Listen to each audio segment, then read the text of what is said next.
ಶ್ರೀ ಮಧುಜ್ಜಯನಿ ಸದ್ಧರ್ಮ ಸಿಂಹಾಸನದೀಶ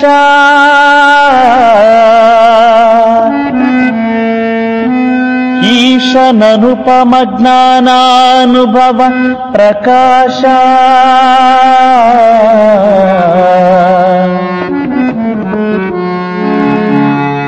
ತರಣಬಾಳು ಸಂತಾನ ಸಂಕೀರ್ತ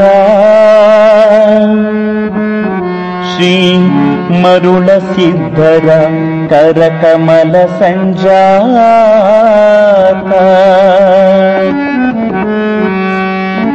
ಶಿವಸುತ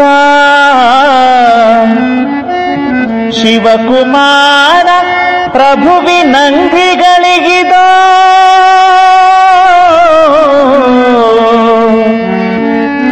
ಶರಣು ಶರಣಾರ್ಥಿ ಶರಣು ಶರಣಾರ್ಥಿ ಶಿವಕುಮಾರ ಪ್ರಭುವಿನಂಘ್ರಿಗಳಿಗಿದೋ ಶರಣು ಶರಣಾರ್ಥಿ ಶರಣು ಶರಣಾರ್ಥಿ.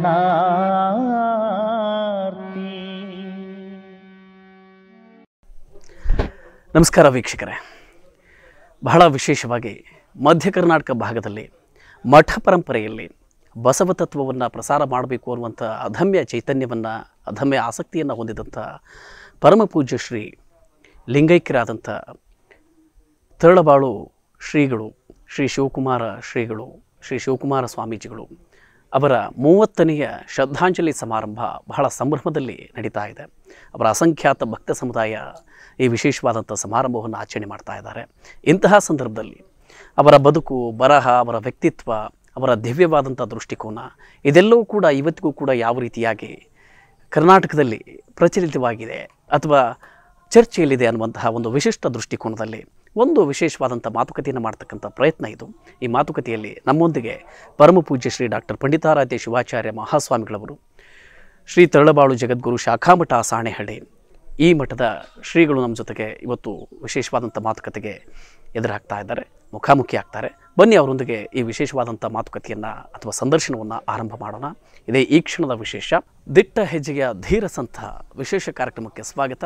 ನಾನು ಮಲನಗೌಡ ಮಾಲಿ ಪಾಟೀಲ್.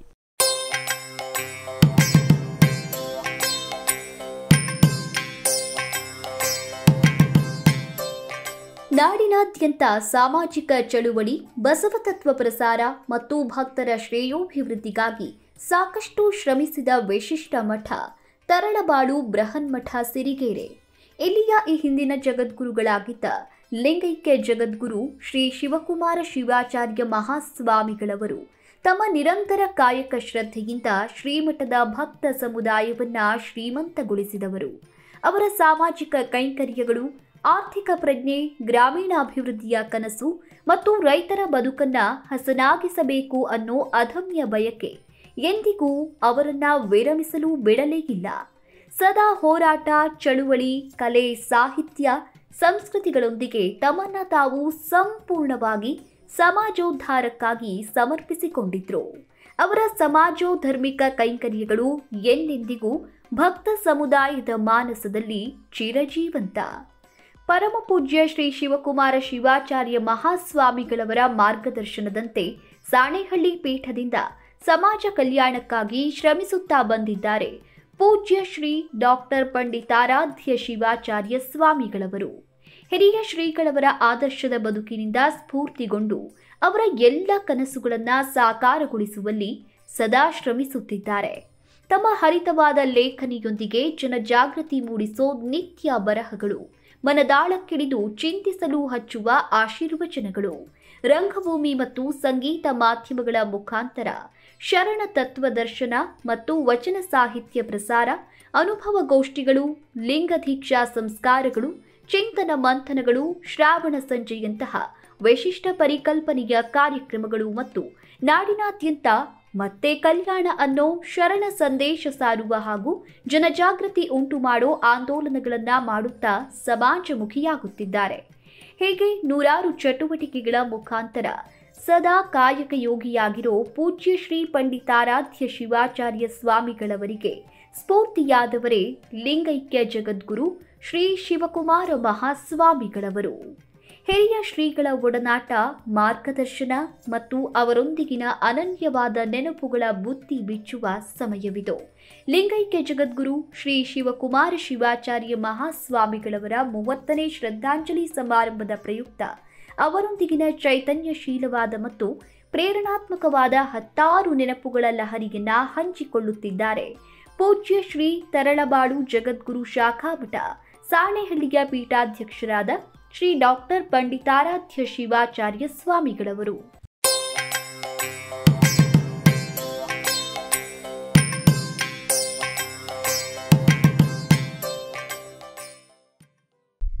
ಪೂಜ್ಯರೇ ನಮಸ್ತೆ, ಕಾರ್ಯಕ್ರಮಕ್ಕೆ ಸ್ವಾಗತ. ಶುಭಾಶಯ. ಪೂಜ್ಯ ಸ್ವಾಮೀಜಿಗಳವರು ಸಾಕಷ್ಟು ನೆನಪುಗಳನ್ನ ಇಟ್ಕೊಂಡಿದ್ದಾರೆ ಪೂಜ್ಯರ ಜೊತೆಗೆ. ಪೂಜ್ಯರೇ, ಮೊದಲಿಗೆ ತಾವು ಶಿವಕುಮಾರ ಶ್ರೀಗಳನ್ನ ಸಂಧಿಸಿದ್ದು ಯಾವಾಗ? ಆ ಒಂದು ಕ್ಷಣ ಅಥವಾ ಆ ಒಂದು ದಿನ, ಆ ಸಮಯ ನೆನಪಾಗೋದು ಹೇಗೆ? ನಮ್ಮ ಬಾಲ್ಯದ ದಿನಗಳು ನೆನಪಾಗ್ತಾ ಇವೆ. ನಾವಿನ್ನು ಪ್ರಾಥಮಿಕ ಶಾಲೆಯಲ್ಲಿ ಓದುವಂಥ ಸಂದರ್ಭ. ಆಗ ನಮ್ಮ ಪೂಜ್ಯ ಗುರುಗಳು ನಮ್ಮ ಜನ್ಮಸ್ಥಳವಾದಂಥ ಹಿಡಿಯಾಲಕ್ಕೆ ದಯಮಾಡಿಸಿದ್ರು.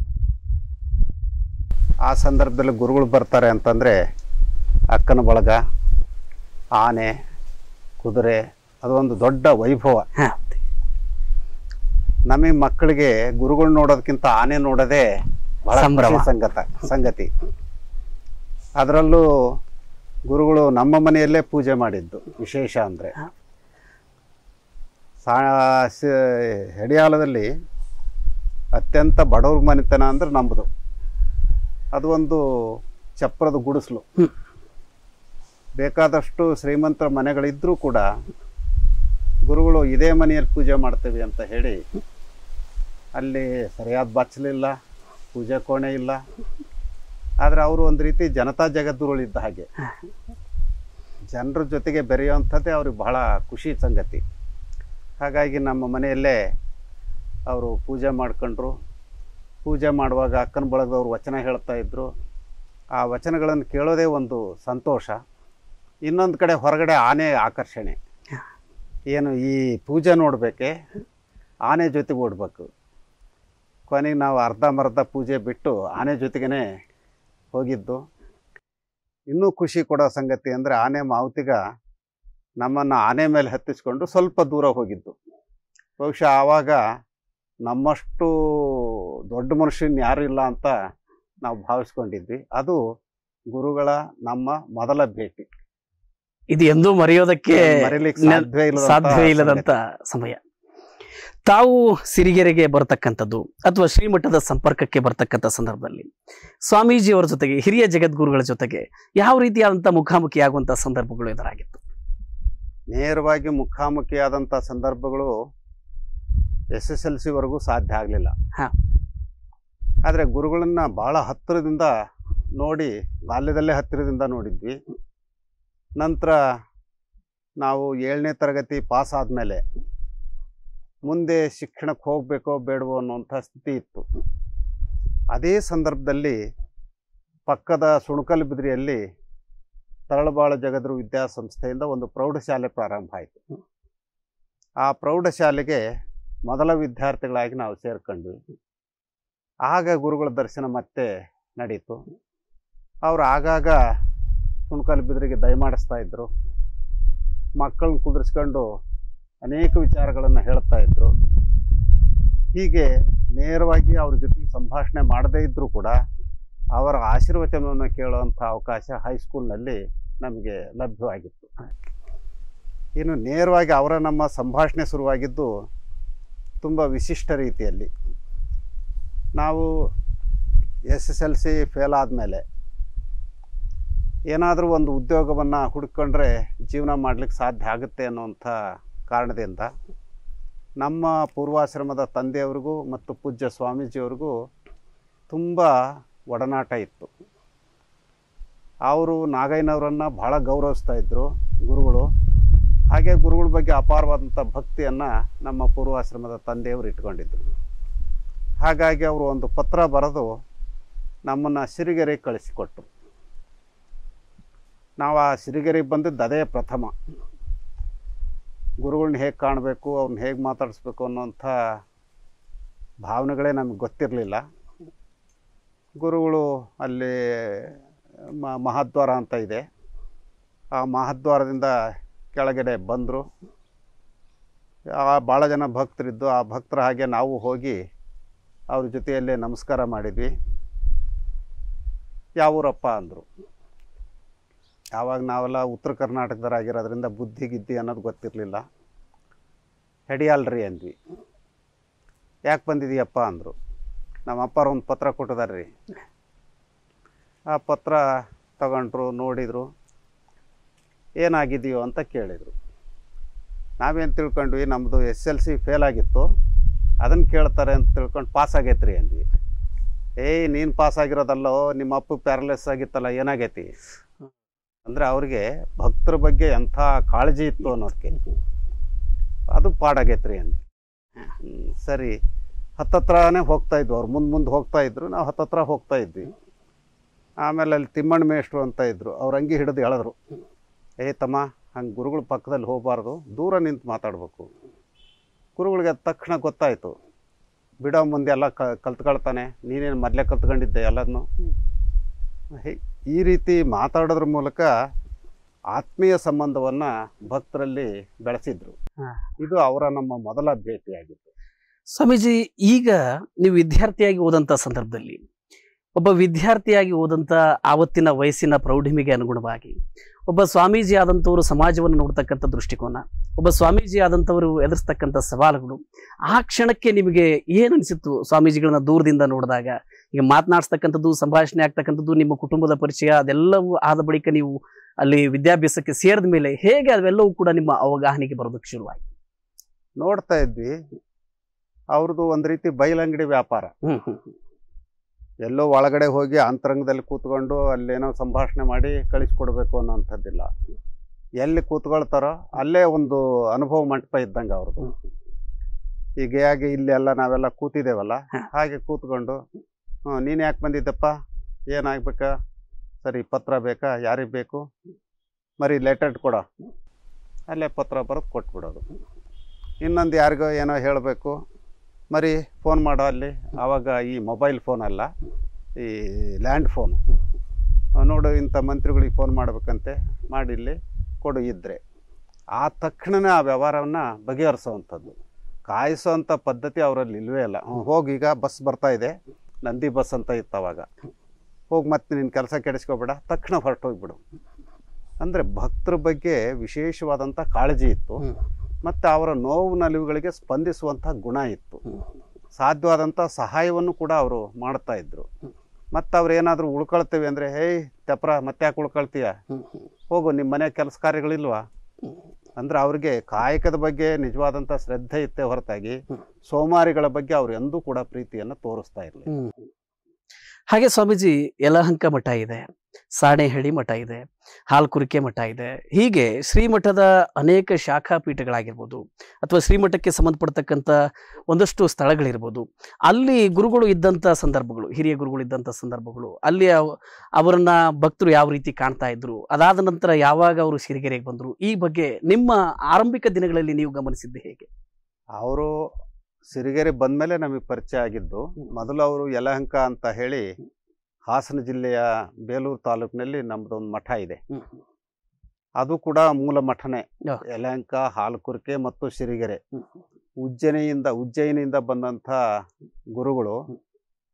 ಒಬ್ಬರು ಯಲಹಂಕ ಹಾಲ್ಕುರಿಕೆಯಲ್ಲಿ ನೆಲೆ ನಿಂತರು, ಇನ್ನೊಬ್ಬರು ಸಿರಿಗೆರೆಯಲ್ಲಿ ನೆಲೆ ನಿಂತರು. ಎರಡೂ ಬೇರೆ ಬೇರೆ ಮಠಗಳಾಗೆ ಬೆಳೆದು. ಅವ್ರು ಅಲ್ಲಿದ್ದಾರೆ ಅಂತ ಇವ್ರಿಗೆ ಗೊತ್ತಿಲ್ಲ, ಇವ್ರು ಅಲ್ಲಿದ್ದಾರೆ ಅಂತ ಅವ್ರಿಗೆ ಗೊತ್ತಿಲ್ಲ.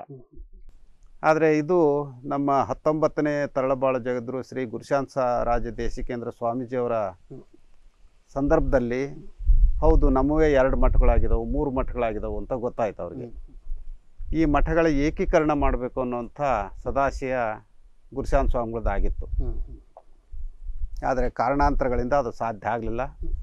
ಅವ್ರದ್ದು ಅನಿರೀಕ್ಷಿತವಾದಂಥ ಸಾವಾಯಿತು. ಆ ಸಂದರ್ಭದಲ್ಲಿ ನಮ್ಮ ಗುರುಗಳ ಕನಸು ಏಕೀಕರಣ ಮಾಡಬೇಕು ಅನ್ನೋದಿತ್ತು. ನಾವು ಅದನ್ನು ಮಾಡಬೇಕು ಅನ್ನೋಂಥ ಆಶಯವನ್ನು ಇವರು ಹೊತ್ತರು. ಆ ಸಂದರ್ಭದಲ್ಲಿ ಇವರು ಯಲಹಂಕ ಮಠದಲ್ಲಿ ಸ್ವಾಮಿಗಳಾಗಿದ್ದರು.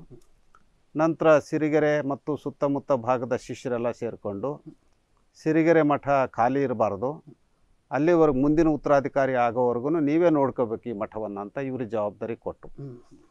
ಜವಾಬ್ದಾರಿ ಕೊಟ್ಟ ಮೇಲೆ ಇವರ ನಡವಳಿಕೆಗಳನ್ನು, ಜನಪರ ಕಾಳಜಿಯನ್ನು ಮತ್ತು ಸಾಮಾಜಿಕವಂಥ ಚಟುವಟಿಕೆಗಳನ್ನು ಗಮನಿಸಿ ಇವರನ್ನೇ ಮುಂದಿನ ಉತ್ತರಾಧಿಕಾರಿಗಳನ್ನಾಗಿ ಮಾಡೋದು ಸರಿ ಅಂತ ಸಮಾಜದ ಪ್ರಮುಖರು ತೀರ್ಮಾನ ಮಾಡಿ ಸಿರಿಗೆರೆಗೆ ಇವ್ರನ್ನೇ ಸ್ವಾಮಿಗಳನ್ನಾಗಿ ಮಾಡೋವಂಥ ಪ್ರಯತ್ನವನ್ನು ಮಾಡಿದರು. ಆಗ ಇವರು ಎಲ್ಲ ಮಠಗಳನ್ನು ಏಕೀಕರಣಗೊಳಿಸಿ ಪಾಲಕುರಿಗೆ ಶ್ರೀಮತ್ ಪಾಲಕುರಿಗೆ ಸಿರಿಗೆರೆ ಅಂತ ಹೇಳಿ ಅದಕ್ಕೆ ಹೊಸ ಟೈಟ್ಲ್ ಇಟ್ಟು 1940 ಬಸವ ಜಯಂತಿಯ ಸಂದರ್ಭದಲ್ಲಿ ಇವರ ಪಟ್ಟಾಭಿಷೇಕ ಆಯಿತು. ಎಲ್ಲ ಮಠಗಳು ಏಕೀಕರಣ ಹೊಂದಿದವು. ಏಕೀಕರಣ ಹೊಂದಿದರೂ ಕೂಡ ಆಯಾ ಮಠಗಳ ಅಭಿವೃದ್ಧಿಯ ಕಾರ್ಯವನ್ನು ಅಭಿವೃದ್ಧಿ ಕಾರ್ಯವನ್ನು ಯಾವಾಗಲೂ ಕೂಡ ಮಾಡ್ತಾಯಿದ್ರು. ಯಲಹಂಕಕ್ಕೆ ಹೋದರೆ ಅಲ್ಲಿ ವ್ಯವಸಾಯ ಮಾಡೋದು ಹೇಗೆ, ತೋಟ ಮಾಡೋದು ಹೇಗೆ, ಅಲ್ಲಿಯ ಭಕ್ತರನ್ನ ಸಂಘಟಿಸೋದು ಹೇಗೆ, ಇದ್ರ ಬಗ್ಗೆ ಚಿಂತನೆ ಮಾಡ್ತಾಯಿದ್ರು. ಹಾಲ್ಕುರ್ಕಿಗೆ ಹೋದರೆ ಆ ಭಾಗದ ಭಕ್ತರನ್ನ ಒಂದು ಕಡೆ ಸೇರಿಸ್ತಾ ಇದ್ರು, ಅವ್ರ ಬಗ್ಗೆ ಸಮಾಲೋಚನೆ ಮಾಡ್ತಾಯಿದ್ರು. ಬಹುಶಃ ಇವತ್ತಿನ ಹಾಗೆ ಪ್ರಭಾವಿ ಮಾಧ್ಯಮಗಳು ಅವತ್ತಿರಲಿಲ್ಲ. ಭಾಳ ಪ್ರಭಾವಿ ಮಾಧ್ಯಮ ಅಂದರೆ ಪತ್ರಿಕೆಗಳು. ಆದರೆ ಪತ್ರಿಕೆಗಳಲ್ಲಿ ನಮ್ಮ ಸುದ್ದಿಗಳೇನೆ ಬರ್ತಿರಲಿಲ್ಲ. ಆದರೆ ಗುರುಗಳು ಆ ಪ್ರಭಾವಿ ಮಾಧ್ಯಮಗಳು ಇಲ್ಲದೇ ಇದ್ದಾಗಲೂ ಪ್ರಭಾವಿ ಆಗಿದ್ದರು.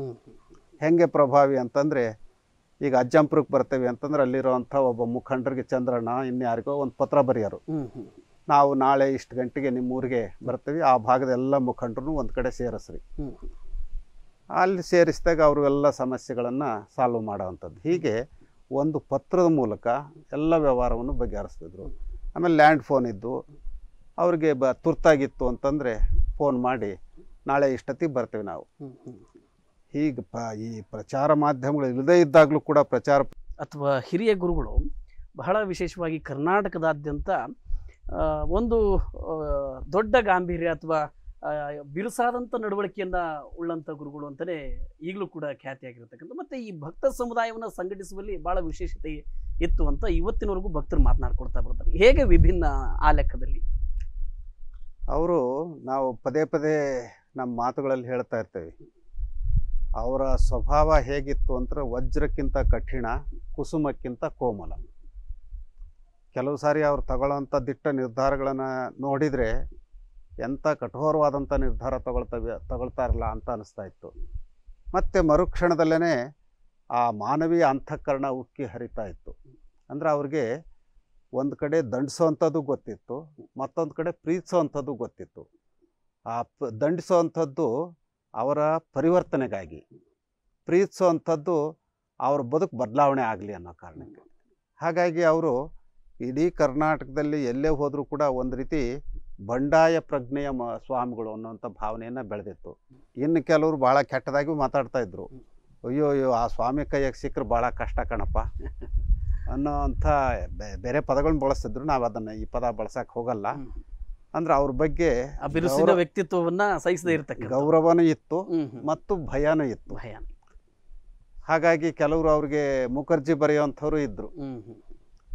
ಒಂದು ಉದಾಹರಣೆ ಹೇಳೋದಾದರೆ, ಒಬ್ಬ ಯಾರೋ ಶಿಷ್ಯ, ಅಂದ್ರೆ ಈ ಮಠದ ಶಿಷ್ಯ ಅಲ್ಲ, ಅವನು ಬೇರೆ ಮಠದ ಶಿಷ್ಯ,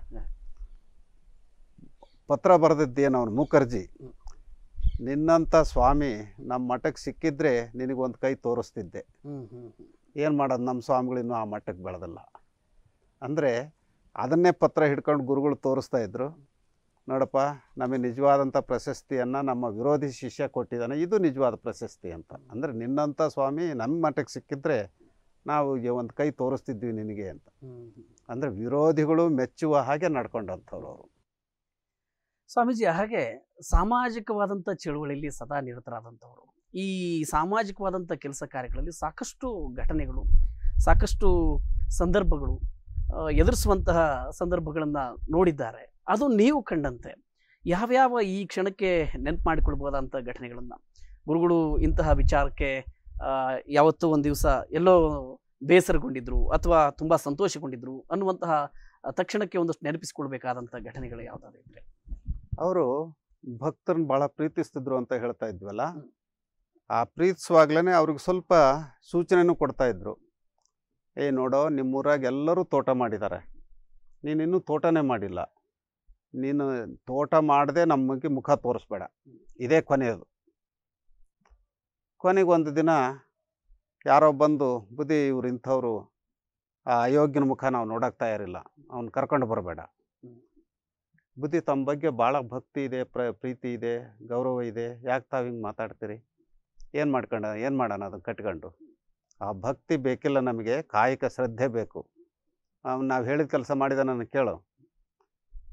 ಆಮೇಲೆ ಮತ್ತೊಂದು ಸರಿ ಬಂದಾಗ, ಭೇಷ್ ಕಣೋ, ತೋಟ ಮಾಡಿದೀಯ ಅಂತ ನಮಗೆ ಗೊತ್ತಾಯ್ತು, ಇದ್ರೆ ನಿನ್ನಂಥ ಶಿಷ್ಯರು ಇರ್ಬೇಕು ನೋಡು. ಅಂದರೆ ದಂಡಿಸೋದು ಗೊತ್ತಿತ್ತು, ಪ್ರೀತಿಸೋದು ಗೊತ್ತಿತ್ತು. ಅದು ಇಂಥ ಉದಾಹರಣೆಗಳನ್ನು.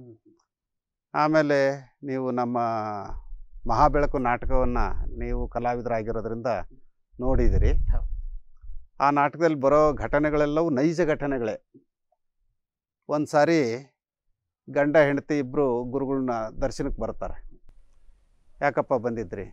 ಸುಮ್ಮನೆ ಬಂದಿದ್ದೆ. ಕೆಲಸಗಡಿ, ಸುಮ್ಮನೆ ಯಾಕೆ ಬಂದು? ಉದ್ಯೋಗ ಇಲ್ವಾ? ಹೋಗು, ಆಶೀರ್ವಾದಕ್ಕೆ ಮಾಡಿದ್ವಲ್ಲ ಆಶೀರ್ವಾದ, ಹೋಗೋ.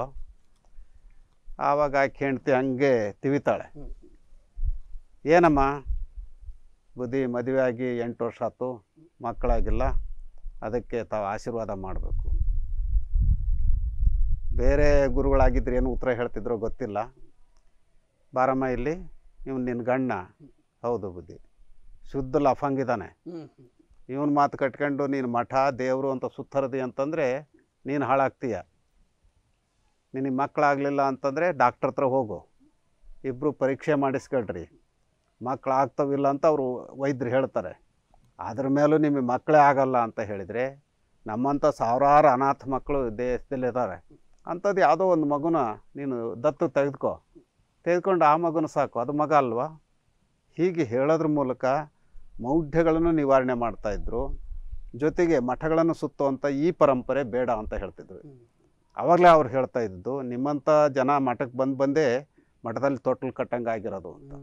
ಯಾವ ಸ್ವಾಮಿಗಳು ಮಕ್ಕಳ ಫಲ ಕೊಡ್ತಾರಾ? ಮಕ್ಕಳ ಫಲ ಏನು ಆಶೀರ್ವಾದ ಮಾಡಿದ ತಕ್ಷಣ ಆಗುತ್ತಾ? ಹಂಗೆ ಆಗೋದೇ ಆಗಿದ್ರೆ ನೀವು ಯಾಕೆ ಮದುವೆ ಆಗಬೇಕಾಗಿತ್ತು? ಬಹುಶಃ ಈ ರೀತಿ ಗಟ್ಟಿ ಮಾತುಗಳನ್ನು ಯಾವ ಸ್ವಾಮಿಗಳು ಹೇಳಲಿಕ್ಕೆ ಸಾಧ್ಯ ಇಲ್ಲ. ಇಂಥ ಗಟ್ಟಿ ಮಾತುಗಳ ಮೂಲಕ ಅವರನ್ನು ಜಾಗೃತಗೊಳಿಸಿ ಸರಿಯಾದ ಮಾರ್ಗದರ್ಶನವನ್ನು ಮಾಡ್ತಾ ಇದ್ದಂಥವ್ರು. ಹಾಗೆ ಸ್ವಾಮೀಜಿ, ಹಿರಿಯ ಗುರುಗಳು ಈ ಕರ್ನಾಟಕವೇ ಗಮನಿಸುವ ಹಾಗೆ ರಾಜಕೀಯ ರಂಗದಲ್ಲಿ ಒಂದು ವಿಶೇಷವಾದಂಥ ಛಾಪು ಮೂಡಿಸ್ತಕ್ಕಂಥ ಕೆಲವು ಘಟನೆಗಳು ಕೂಡ ಕಂಡು ಬಂತು. ಇವತ್ತಿಗೂ ಕೂಡ ಇತಿಹಾಸದಲ್ಲಿ ಅಚ್ಚಳಿಯದಂತೆ ಉಳಿದಿದೆ.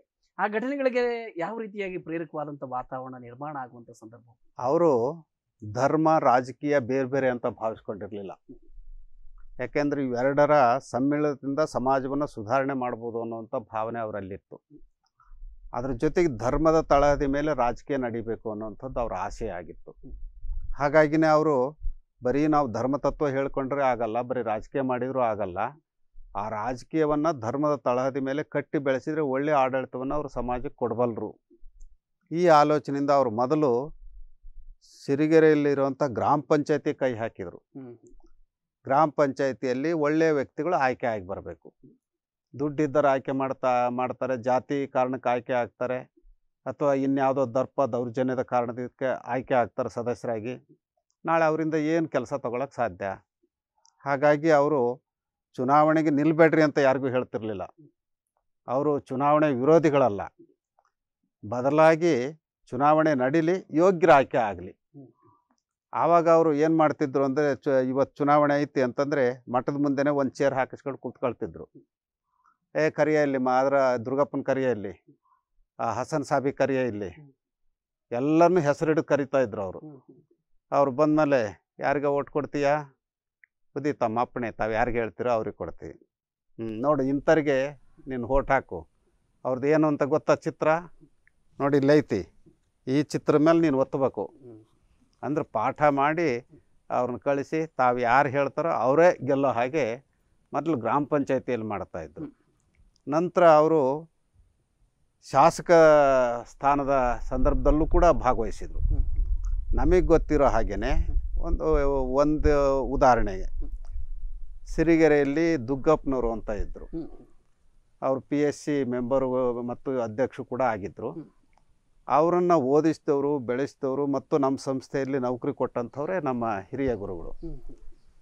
ನಂತರ ಅದು ಒಂದು ಮೀಸಲು ಕ್ಷೇತ್ರ ಆಗಿದ್ದರಿಂದ, ದುಗ್ಗಪ್ಪ ನೀನೇ ಚುನಾವಣೆ ನಿಂತುಬಿಡ, ಅಯ್ಯೋ ಬುದ್ಧಿ ನನ್ನಿಂದ ಆಗುತ್ತೆ, ಅದ್ರಾಗೇನು ದುಡ್ಡು ಖರ್ಚು ಮಾಡ್ಬೇಕಾಗೈತನೋ, ನಿಂತ್ಕೊಳ್ಳ. ಹಾಗೆ ಆತನ ನಿಲ್ಲಿಸಿ ಚುನಾವಣೆಯಲ್ಲಿ ಗೆಲ್ಲಿಸಿ 3 ಸಾರಿ ಗೆಲ್ಲಿಸಿದ್ರು. ಆಮೇಲೆ ಮಧ್ಯೆ ಏನೋ ಒಂದಿಷ್ಟು ವಿರಸ ಬಂದಾದಮೇಲೆ ಅವ್ರ ಗುರುಗಳು ಸಹ ದೂರದೃಷ್ಟಿ ಹೆಂಗಿತ್ತು ಅಂತಂದರೆ, ಇವರು PSC ಅಧ್ಯಕ್ಷ ಆಗಿದ್ದರು. ಅಧ್ಯಕ್ಷರು ಮನಸ್ಸು ಮಾಡಿದ್ರೆ ಯಾರಿಗೆ ಬೇಕಾದರೂ ಉದ್ಯೋಗ ಕೊಡ್ಬೋದು. ಮತ್ತು ಗುರುಗಳಿಗೆ ಭಾಳ ಹತ್ತಿರದವರು ಅಂತ ಕೆಲವ್ರು ಬರೋರು. ಆದರೆ ಇವರಿಬ್ಬರ ಮಧ್ಯೆ ಸಂಬಂಧ ಸರಿ ಇಲ್ಲ ಅಂತ ಗೊತ್ತಿಲ್ಲ ಅವ್ರಿಗೆ.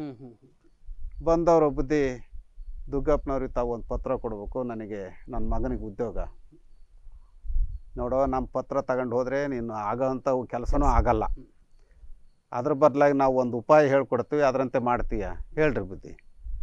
ನೀನು ಹೋಗು, ನಾನು ಸಿರಿಗೆರೆ ಸ್ವಾಮಿಗಳ ಹತ್ರ ಪತ್ರ ಕೇಳಕ್ಕೆ ಹೋಗಿದ್ದೆ, ಏನು ನಿಮ್ಮನ್ನು ಬೈದರು ಬಂದರೆ ಸಿಕ್ಕಾಬಟ್ಟೆ ಬೈದ್ಬಿಟ್ರು.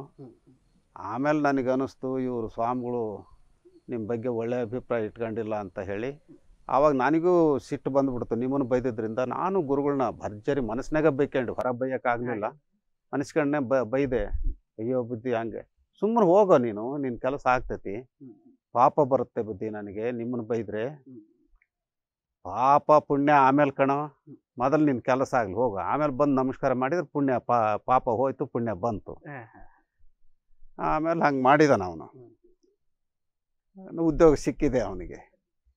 ತಕ್ಷಣ ಬಂದು, ಬುದ್ಧಿ ದಯವಿಟ್ಟು ಕ್ಷಮಿಸಿಬಿಟ್ರಿ, ನಾನು ತಪ್ಪು ಅಪರಾಧ ಮಾಡಿದ್ದೀನಿ, ಆದರೆ ಮಗನಿಗೆ ಉದ್ಯೋಗ ಸಿಕ್ಕಿದೆ. ಆಯ್ತು ಹೋಗೋ, ಏನಾದ್ರೂ ಏನು ಅಪರಾಧ ಮಾಡಿಲ್ಲ, ನಾವೇ ನಿನಗೆ ಹೇಳಿ ಕಳಿಸಿದ್ದಲ್ಲ. ಅಂದರೆ ಸಂದರ್ಭೋಚಿತವಾಗಿ ಭಕ್ತರಿಗೆ ಸರಿಯಾದ ದಾರಿಯನ್ನು ತೋರಿಸೋವಂಥ ಗುಣನೂ ಅವರಲ್ಲಿ ಇತ್ತು. ಆವಾಗ ನೆಕ್ಸ್ಟು ದುಗ್ಗಪ್ಪನವ್ರು ಹೋದ್ಮೇಲೆ ಅಲ್ಲಿ ಇನ್ನೊಬ್ಬರು ಚೌಡಯ್ಯ ಅಂತ ಬಂದರು. ಅವರನ್ನು 2 ಸಾರಿ ಶಾಸಕರು ಮಾಡಿದ್ರು. ಆದರೆ ಅವರು ಏನೋ ಮಠದ ಬಗ್ಗೆ ಹಗುರವಾಗಿ ಮಾತನಾಡಿದರು ಅಂತ ಗೊತ್ತಾಯಿತು. ಆ ಕಾರಣಕ್ಕಾಗಿಯೇ ಅವರು ನೋಡಿ, ಈ ಸರಿ ಇವರಿಗೆ ಟಿಕೆಟ್ ಕೊಡಬೇಡಿ ಕಾಂಗ್ರೆಸ್ನಿಂದ ಅಂತ ಹೇಳಿದರು. ಆದರೆ ಕಾಂಗ್ರೆಸ್ನಿಂದ ಅವ್ರಿಗೆ ಸಿಕ್ಬಿಡ್ತು. ಸಿಕ್ಕ ತಕ್ಷಣವೇ ಗುರುಗಳು ಒಬ್ಬ ಲಂಬಾಣಿ ವ್ಯಕ್ತಿ, ಲಕ್ಷ್ಮಣ್ ನಾಯಕ್ ಅಂತ, ಲಕ್ಷ್ಮಣ್ ನಾಯಕ್ ನೀನು ನಿಲ್ಲ ಸ್ವತಂತ್ರವಾಗಿ, ಅಯ್ಯೋ ಬುದ್ಧಿ ಅವರು ಎಲ್ಲಿ ನಾನೆಲ್ಲಿ, ಏನಾಗಲ್ಲ ಕಣೋ, ನಿಲ್ಲ ನೀನು, ಗೆಲ್ಸೋದು ನಮ್ಮ ಜವಾಬ್ದಾರಿ ಎಲ್ಲ. ಅವ್ರು ಏನು ಮಾಡ್ತಿದ್ರು ಅಂದರೆ, ಸಮಾಜದ ಪ್ರಮುಖರು ಮೀಟಿಂಗ್ ಕರಿತಾಯಿದ್ರು. ನೋಡಪ್ಪ ನಮ್ಮ ಕ್ಯಾಂಡಿಡೇಟು ಇಂಥವ್ರು, ನೀವೆಲ್ಲರೂ ಅವನಿಗೆ ಮಾಡಿಸ್ಬೇಕು. ಹೀಗೆ ಮಾಡಿಸಿ ಏನೂ ಗೊತ್ತಿಲ್ಲದಂಥ ಒಬ್ಬ ಲಕ್ಷ್ಮಣ್ ನಾಯ್ಕು MLA ಆದ. ಈ ಕ್ಷೇತ್ರದ್ದೇ ಒಂದು ಬಹಳ ವಿಶೇಷವಾದಂಥ ಘಟನೆ ಇದೆ. ಅದು ನಾವು ನೋಡಿದವರಲ್ಲ, ಕೇಳಿದವರು. ಆವಾಗ ಎಸ್ ನಿಜಲಿಂಗಪ್ಪನವರು ಮೊದಲು ನಮ್ಮ ಮಠದ ವಕೀಲರು ಆಗಿದ್ದರಂತೆ. ಕಾರಣಾಂತರಗಳಿಂದ ಸಹಜವಾಗಿ ಭಿನ್ನಾಭಿಪ್ರಾಯಗಳು ಬಂದೇ ಬರ್ತಾವಲ್ಲ. ಅವರು ಮುಖ್ಯಮಂತ್ರಿಗಳಾಗಿ ನಂತರ ಇಲ್ಲಿ ಇದಕ್ಕೆ ಚುನಾವಣೆ ನಿಂತರು. ಆ ಚುನಾವಣೆ ನಿಂತಾಗ ಇಲ್ಲೊಬ್ಬರು, ಅವರ ಹೆಸರು ಮರ್ತೇ ಹೋಯಿತು ನಮಗೆ, ಕುರುಬ್ರ ಪೈಕಿ ಅವರನ್ನು ಚುನಾವಣೆ ನಿಲ್ಲಿಸಿದರು. ನಿಜಲಿಂಗಪ್ಪನವ್ರು ಯಾವ ಕಡೆ, ಈತ ಯಾರಿಗೂ ಗೊತ್ತಿಲ್ಲದಂಥ ವ್ಯಕ್ತಿ. ಆದರೆ ಆ ಸಂದರ್ಭದಲ್ಲಿ ಗುರುಗಳೇ ಸ್ವತಃ ರಾತ್ರಿ ಹೋಗ್ತಾ ಇದ್ರಂತೆ. ಹೋಗಿ ಕೆಲವರು ಮುಖಂಡರ ಮನೆಗೆ ಹೋಗಿ ಹೇಳಿ, ನೋಡಪ್ಪ ಇದು ನಾವು ನಿಂತಂಗೆ, ಆದ್ದರಿಂದ ಈತನ ಗೆಲ್ಲಿಸ್ಬೇಕು ನೀವು. ಎಲ್ಲರೂ ಅಂದ್ಕೊಂಡಿದ್ರಂತೆ ಸಿರಿಗೆರೆ ಸ್ವಾಮಿಗಳು ಮಣ್ಣು ಮುಗ್ತಾರೆ ಅಂತ. ಆಶ್ಚರ್ಯದ ಸಂಗತಿ ಅಂತಂದರೆ, ಅವನು ಗೆದ್ದರು, ನಿಜಲಿಂಗಪ್ಪನವ್ರು ಸೋತರು. ಅಂದರೆ ಆ ಗುರುಗಳದ್ದು ಹಠ ಹೆಂಗಿತ್ತು ಅಂದರೆ, ಅವರು ಯಾರನ್ನಾದರೂ ಒಬ್ಬನ ಗೆಲ್ಲಿಸ್ಬೇಕು ಅಂತಂದರೆ ಗೆಲ್ಲಿಸ್ತಾಯಿದ್ರು, ಸೋಲಿಸ್ಬೇಕು ಅಂದರೆ ಸೋಲಿಸ್ತಾಯಿದ್ರು. ಹಾಗಂತ ಅವ್ರ ಬಗ್ಗೆ ದ್ವೇಷ ಇರ್ತಿರ್ಲಿಲ್ಲ ಅವ್ರಿಗೆ. ಮತ್ತು ಅವರನ್ನು ಕೂಡ ಅಷ್ಟೇ ಪ್ರೀತಿಯಿಂದ, ಬಾರಪ್ಪ ಅದು ಆಗಿದ್ದಾಗಿ ಹೊತ್ತು. ಈ ಹೃದಯ ವೈಶಾಲ್ಯತೆ ಇದೆಯಲ್ಲ, ಬಹುಶಃ ಅದು ಬೇರೆ ಗುರುಗಳಲ್ಲಿ ಬರೋದು ತುಂಬ ಕಷ್ಟ. ಬದುಕು ಸುಂದರವಾಗದ ದೇಹ ಸುಂದರವಾದರೆ ನಯ್ಯ, ಬದುಕು ಸುಂದರವಾಗದ ದೇಹ ಸುಂದರವಾದರೆ ನಯ್ಯ, ಮನ ಮೆಚ್ಚುವಂತಿರದೆ ಮನ ಮೆಚ್ಚುವಂತ ಮೆಚ್ಚುವಂತಿದ್ದರೇನಯ್ಯ ಭಕ್ತ ಪ್ರಿಯ ಶ್ರೀ ಶಿವಕುಮಾರ ಪ್ರಭುವೇ ಪ್ರಭುವೇ ಭಕ್ತ ಪ್ರಿಯ ಶ್ರೀ ಶಿವಕುಮಾರ ಪ್ರಭುವೇ ಪ್ರಭುವೇ ಒಳಗೆ ಮಡಿಯಾಗದೆ ಹೊರಗೆ ಮಿಂದರೇನಯ್ಯ ಒಳಗೆ ಮಡಿಯಾಗದೆ ಹೊರಗೆ ಮಿಂದರೇನಯ್ಯ ನಡಿ ಮಡಿಯಾಗದೆ ನುಡಿ ನುಡಿ ಮಡಿಯಾದರೇನಯ್ಯ ನಡಿ ಮಡಿಯಾಗದೆ ನುಡಿ ನುಡಿ ಮಡಿಯಾದರೇನಯ್ಯ ಒಳಗೆ ಮಡಿಯಾಗದೆ ಹೊರಗೆ ಮಿಂದರೇನಯ್ಯ ಒಳಗೆ ಮಡಿಯಾಗದೆ ಹೊರಗೆ ಮಿಂದರೇನಯ್ಯ ಒಳಗೆ ಮಡಿಯಾಗದೆ ಹೊರಗೆ ಮಿಂದರೇನಯ್ಯ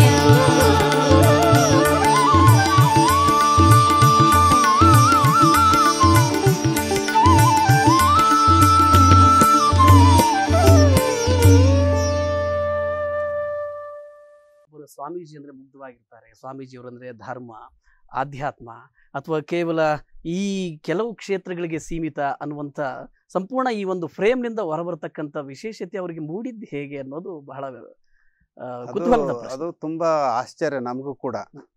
ಯಾಕೆ ಅಂತಂದರೆ ನಾವು ಕೇಳಿದ ಹಾಗೆ ಅವರು ಓದುವಾಗ ಅತ್ಯಂತ ಮುಗ್ಧರಿದ್ರಂತೆ, ಬಹಳ ಭಯಭೀತರಾಗಿರ್ತಾ ಇದ್ರಂತೆ. ಆದರೆ ಸಮಾಜದ ಪೆಟ್ಟುಗಳು ಬೀಳ್ತಾ ಬೀಳ್ತಾ ಅವರು ಗಟ್ಟಿತನವನ್ನು ಬೆಳೆಸ್ಕೊಂಡಂಥವ್ರು. ನಂತರ ಇಡೀ ಸಮಾಜವನ್ನು ನೋಡ್ತಾ ಇದ್ರು ಅವರು. ಒಂದು ಕಡೆ ಅಜ್ಞಾನ ಇದೆ, ಇನ್ನೊಂದು ಕಡೆ ಬಡತನ ಇದೆ, ಇನ್ನೊಂದು ಕಡೆ ಮೂಢನಂಬಿಕೆಗಳಿದೆ, ಇನ್ನೊಂದು ಕಡೆ ಶ್ರೀಮಂತರ ಅಟ್ಟಹಾಸ ಇದೆ. ಇವೆಲ್ಲವನ್ನೂ ನೋಡಿದಾಗ ಹಾಗಾದ್ರೆ ಸ್ವಾಮಿಯಾಗಿ ನಾನು ಬರೀ ಧರ್ಮ ಬೋಧನೆ ಮಾಡಿದ್ರೆ ಸಾಕಾ? ಈ ಸಮಾಜವನ್ನು ಬೆಳೆಸ್ಲಿಕ್ಕೆ ಬರೀ ಧರ್ಮ ಒಂದೇ ಬೇಕಾ? ಧರ್ಮದ ಜೊತೆಗೆ ಜನರನ್ನು ಜಾಗೃತಗೊಳಿಸುವಂಥದ್ದು ಭಾಳ ಮುಖ್ಯ. ಆ ಜಾಗೃತಗೊಳಿಸೋ ಹಿನ್ನೆಲೆಯಲ್ಲೇ ಅವ್ರು ಮೊದಲು ಶಾಲಾ ಕಾಲೇಜುಗಳನ್ನು ಪ್ರಾರಂಭ ಮಾಡಿದ್ದು. ಆ ಕಾಲದಲ್ಲಿ ಒಂದು ಶಾಲೆ ಪ್ರಾರಂಭ ಮಾಡಬೇಕು ಅಂದ್ರೆ ತುಂಬ ಕಷ್ಟದ ಕೆಲಸ. ಆದರೆ ಅವರು 1946ರಲ್ಲೇ ಇಲ್ಲೊಂದು ವಿವಿಧೋದ್ದೇಶ ಪ್ರೌಢಶಾಲೆ ಅಂತ ಪ್ರಾರಂಭ ಮಾಡಿದರು. ನಂತರ ವಿದ್ಯಾಸಂಸ್ಥೆ ಪ್ರಾರಂಭ ಮಾಡಿದರು. ಕ್ರಮೇಣ ಎಲ್ಲೆಲ್ಲಿ ಆಧುನಿಕ ನಾಗರಿಕ ಸೌಲಭ್ಯಗಳಿಲ್ವೋ, ಬಸ್ಗಳು ಹೋಗಲ್ವೋ ಅಂಥ ಪ್ರದೇಶಗಳಲ್ಲಿ ಅವರು ಶಾಲೆಗಳನ್ನು ತೆರೆದದ್ದು. ಇವತ್ತೇನು ಎಲ್ಲರೂ ನಗರಗಳಲ್ಲಿ ಹೆಚ್ಚು ಅನುಕೂಲ ಇರುವಂಥ ಸ್ಥಳದಲ್ಲಿ ತೆರೀತಾರೆ. ಅವ್ರ ಉದ್ದೇಶ ಎಲ್ಲಿ ಬಡವರು ಹಿಂದುಳಿದಂಥವ್ರು ಓದೋಕ್ಕೆ ಸಾಧ್ಯನೇ ಇಲ್ವೋ ಅಂಥಲ್ಲಿ ಶಾಲೆ ಆಗಬೇಕು. ಹಾಗೆ ಗ್ರಾಮೀಣ ಪ್ರದೇಶಗಳಲ್ಲಿ ಅವರ ಅವಧಿಯಲ್ಲಿ ಉಚಿತ ವಿದ್ಯಾರ್ಥಿ ನಿಲಯಗಳು ಅಂದ್ರೆ ಹಾಸ್ಟೆಲು ಮತ್ತು ಶಾಲೆಗಳನ್ನು ತೆರೆದರು. ಆ ಮಕ್ಕಳಿಗೆ ಎಲ್ಲ ರೀತಿಯ ಅವಕಾಶವನ್ನು ಕಲ್ಪಿಸಿಕೊಟ್ರು. ಹಾಗೆ ಕಲ್ಪಿಸಿಕೊಡುವಾಗ ಅವರು ಸ್ವತಃ ಊರಿಗೆ ಹೋಗಿ ದವಸ ಸಂಗ್ರಹ ಮಾಡಿದರು, ಹಣ ಸಂಗ್ರಹ ಮಾಡಿದರು.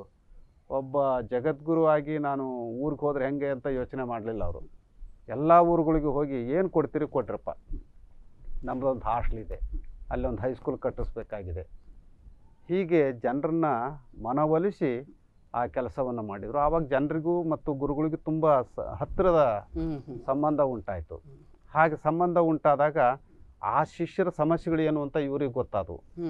ಆ ಸಮಸ್ಯೆಗಳನ್ನು ಪರಿಹಾರ ಮಾಡುವಾಗ ಸಾಮ, ಭೇದ, ದಂಡ ಅಂತ ಹೇಳ್ತೇವಲ್ಲ, ಆ ಎಲ್ಲ ಉಪಾಯಗಳನ್ನು ಮಾಡಿಕೊಂಡು ಅವರು ಎಲ್ಲಿ ಬರೀ ಧರ್ಮ ಹೇಳಬೇಕು ಅಲ್ಲಿ ಧರ್ಮ ಹೇಳಿದರು, ಎಲ್ಲಿ ರಾಜಕೀಯ ಪ್ರಭಾವ ಬೀರಬೇಕು ಅಲ್ಲಿ ರಾಜಕೀಯ ಪ್ರಭಾವ ಬೀರಿದರು, ಎಲ್ಲಿ ಅವ್ರ ಮೇಲೆ ಬೇರೆ ರೀತಿಯ ದಿಗ್ಬಂಧನ ಹಾಕಬೇಕು ಹಾಗೆ ಹಾಕಿದರು. ಹೀಗೆ ಅವು ಸಹಜವಾಗಿ ವ್ಯಾವಹಾರಿಕ ಜ್ಞಾನದಿಂದಲೇ ಅವರೆಲ್ಲ ಪಡ್ಕೊಂಡಿದ್ದು ಅಂತ ನಾವು ಅಂದ್ಕೊಂಡಿದ್ವಿ. ಹಾಗೆ ಸ್ವಾಮೀಜಿ, ದೆಹಲಿ ಮಟ್ಟದಲ್ಲೂ ಕೂಡ ಕ್ರಾಂತಿಕಾರಿಯಾದಂಥ ಚಳುವಳಿಗಳನ್ನ ಮಾಡ್ತಕ್ಕಂಥದ್ದು, ವಿರೋಧವನ್ನು ವ್ಯಕ್ತಪಡಿಸಬೇಕಾದ್ರೆ ಬೀದಿಗಿಳಿದು ಹೋರಾಟವನ್ನು ಮಾಡ್ತಕ್ಕಂಥ ಒಂದು ಆ ವಿಶೇಷವಾದಂಥ ಪ್ರಯತ್ನಗಳನ್ನು ಗುರುಗಳು ಮಾಡಿದ್ದಾರೆ ಅನ್ನುವಂಥದ್ದನ್ನು ನಾವು ಕೇಳ್ಕೊಂಡು ಬಂದಿದ್ವಿ. ಆ ಥರದ ನೆನಪುಗಳು ಯಾವುದಾದ್ರೂ ಇದೆಯಾ? ಇಲ್ಲ, ದೆಹಲಿ ಮಟ್ಟದಲ್ಲಿ ಅವರು ಹೋರಾಟ ಮಾಡಿದ್ದು ನಮ್ಮ ಗಮನಕ್ಕೆ ಬಂದಿಲ್ಲ. ಆದರೆ ಎಲ್ಲೆಲ್ಲಿ ಅನ್ಯಾಯ ನಡೆಯಿತ್ತು ಅದನ್ನು ವಿರೋಧ ಮಾಡೋವಂಥದ್ದು ಅವರ ಬಂಡಾಯ ಪ್ರವೃತ್ತಿ ಮೊದಲಿಂದನೇ ಇತ್ತು. ಉದಾಹರಣೆಗೆ ಒಂದು ಸಂದರ್ಭದಲ್ಲಿ ಜಗಜೀವನ್ ರಾಮು ಪ್ರಧಾನಮಂತ್ರಿ ಆಗೋ ಅವಕಾಶ ಇತ್ತು. ಆದರೆ ಆ ಸಂದರ್ಭದಲ್ಲಿ ಅವ್ರನ್ನ ಮಾಡಲಿಲ್ಲ, ಬೇರೆಯವ್ರನ್ನ ಮಾಡಿದರು. ಆ ಸಂದರ್ಭದಲ್ಲಿ ಒಂದು ಹೇಳಿಕೆ ಕೊಟ್ಟಿದ್ದೇನು ಅಂತಂದರೆ 2 ಪ್ರಧಾನಿ ಹುದ್ದೆ ಇದ್ದಿದ್ರೆ ಜಗಜೀವನ್ ರಾಮ್ ಅವರನ್ನು ಮಾಡ್ಬೋದಾಗಿತ್ತು ಅಂತ ಕೇಂದ್ರದ ಮುಖ್ಯಸ್ಥರೆಲ್ಲ ಒಂದು ಸ್ಟೇಟ್ಮೆಂಟ್ ಕೊಟ್ಟರು. ತಕ್ಷಣ ನಮ್ಮ ಗುರುಗಳು ಪ್ರತಿಕ್ರಿಯೆ ಮಾಡಿದ್ದು, ಯಾವ ದಡ್ಡನಿಗೂ ಗೊತ್ತಿದೆ 2 ಪ್ರಧಾನಿ ಹುದ್ದೆ ಒಂದು ದೇಶದಲ್ಲಿ ಇರೋಕ್ಕೆ ಸಾಧ್ಯ ಇಲ್ಲ ಅಂತ. ಜನರನ್ನ ಮೂಢರನ್ನಾಗಿ ತಿಳ್ಕೊಂಡಂಗೆ ಕಾಣ್ತಾರೆ ಇವರು. ಅಂಬೇಡ್ಕರ್ ಅವರ ಚಿಂತನೆ ಏನಿತ್ತು, ಬಸವಣ್ಣವರ ಚಿಂತನೆ ಏನಿತ್ತು, ಒಬ್ಬ ಅತ್ಯಂತ ತಳವರ್ಗದ ವ್ಯಕ್ತಿ ಮೇಲೆ ಬರಬೇಕು, ಅವನು ಆಡಳಿತದ ಚುಕ್ಕಾಣಿ ಹಿಡಿಬೇಕು ಅನ್ನೋದಿತ್ತು. ಅಂಥ ಎಲ್ಲ ಅವಕಾಶಗಳು ಜಗಜೀವನ್ ರಾಮ್ ಅವರಿಗೆ ಇದ್ದವು, ಅರ್ಹತೆಯೂ ಇತ್ತು ಮತ್ತು ತಳವರ್ಗದವರು ಆಗಿದ್ದರು. ಅಂಥವ್ರಿಗೆ ಇವರು ಪ್ರಧಾನಿ ಹುದ್ದೆ ಕೊಟ್ಟಿದ್ರೆ ನಮ್ಮ ನಾಡಿನ ಚಿತ್ರಣವೇ ಬದಲಾವಣೆ ಆಗ್ತಾಯಿತ್ತು.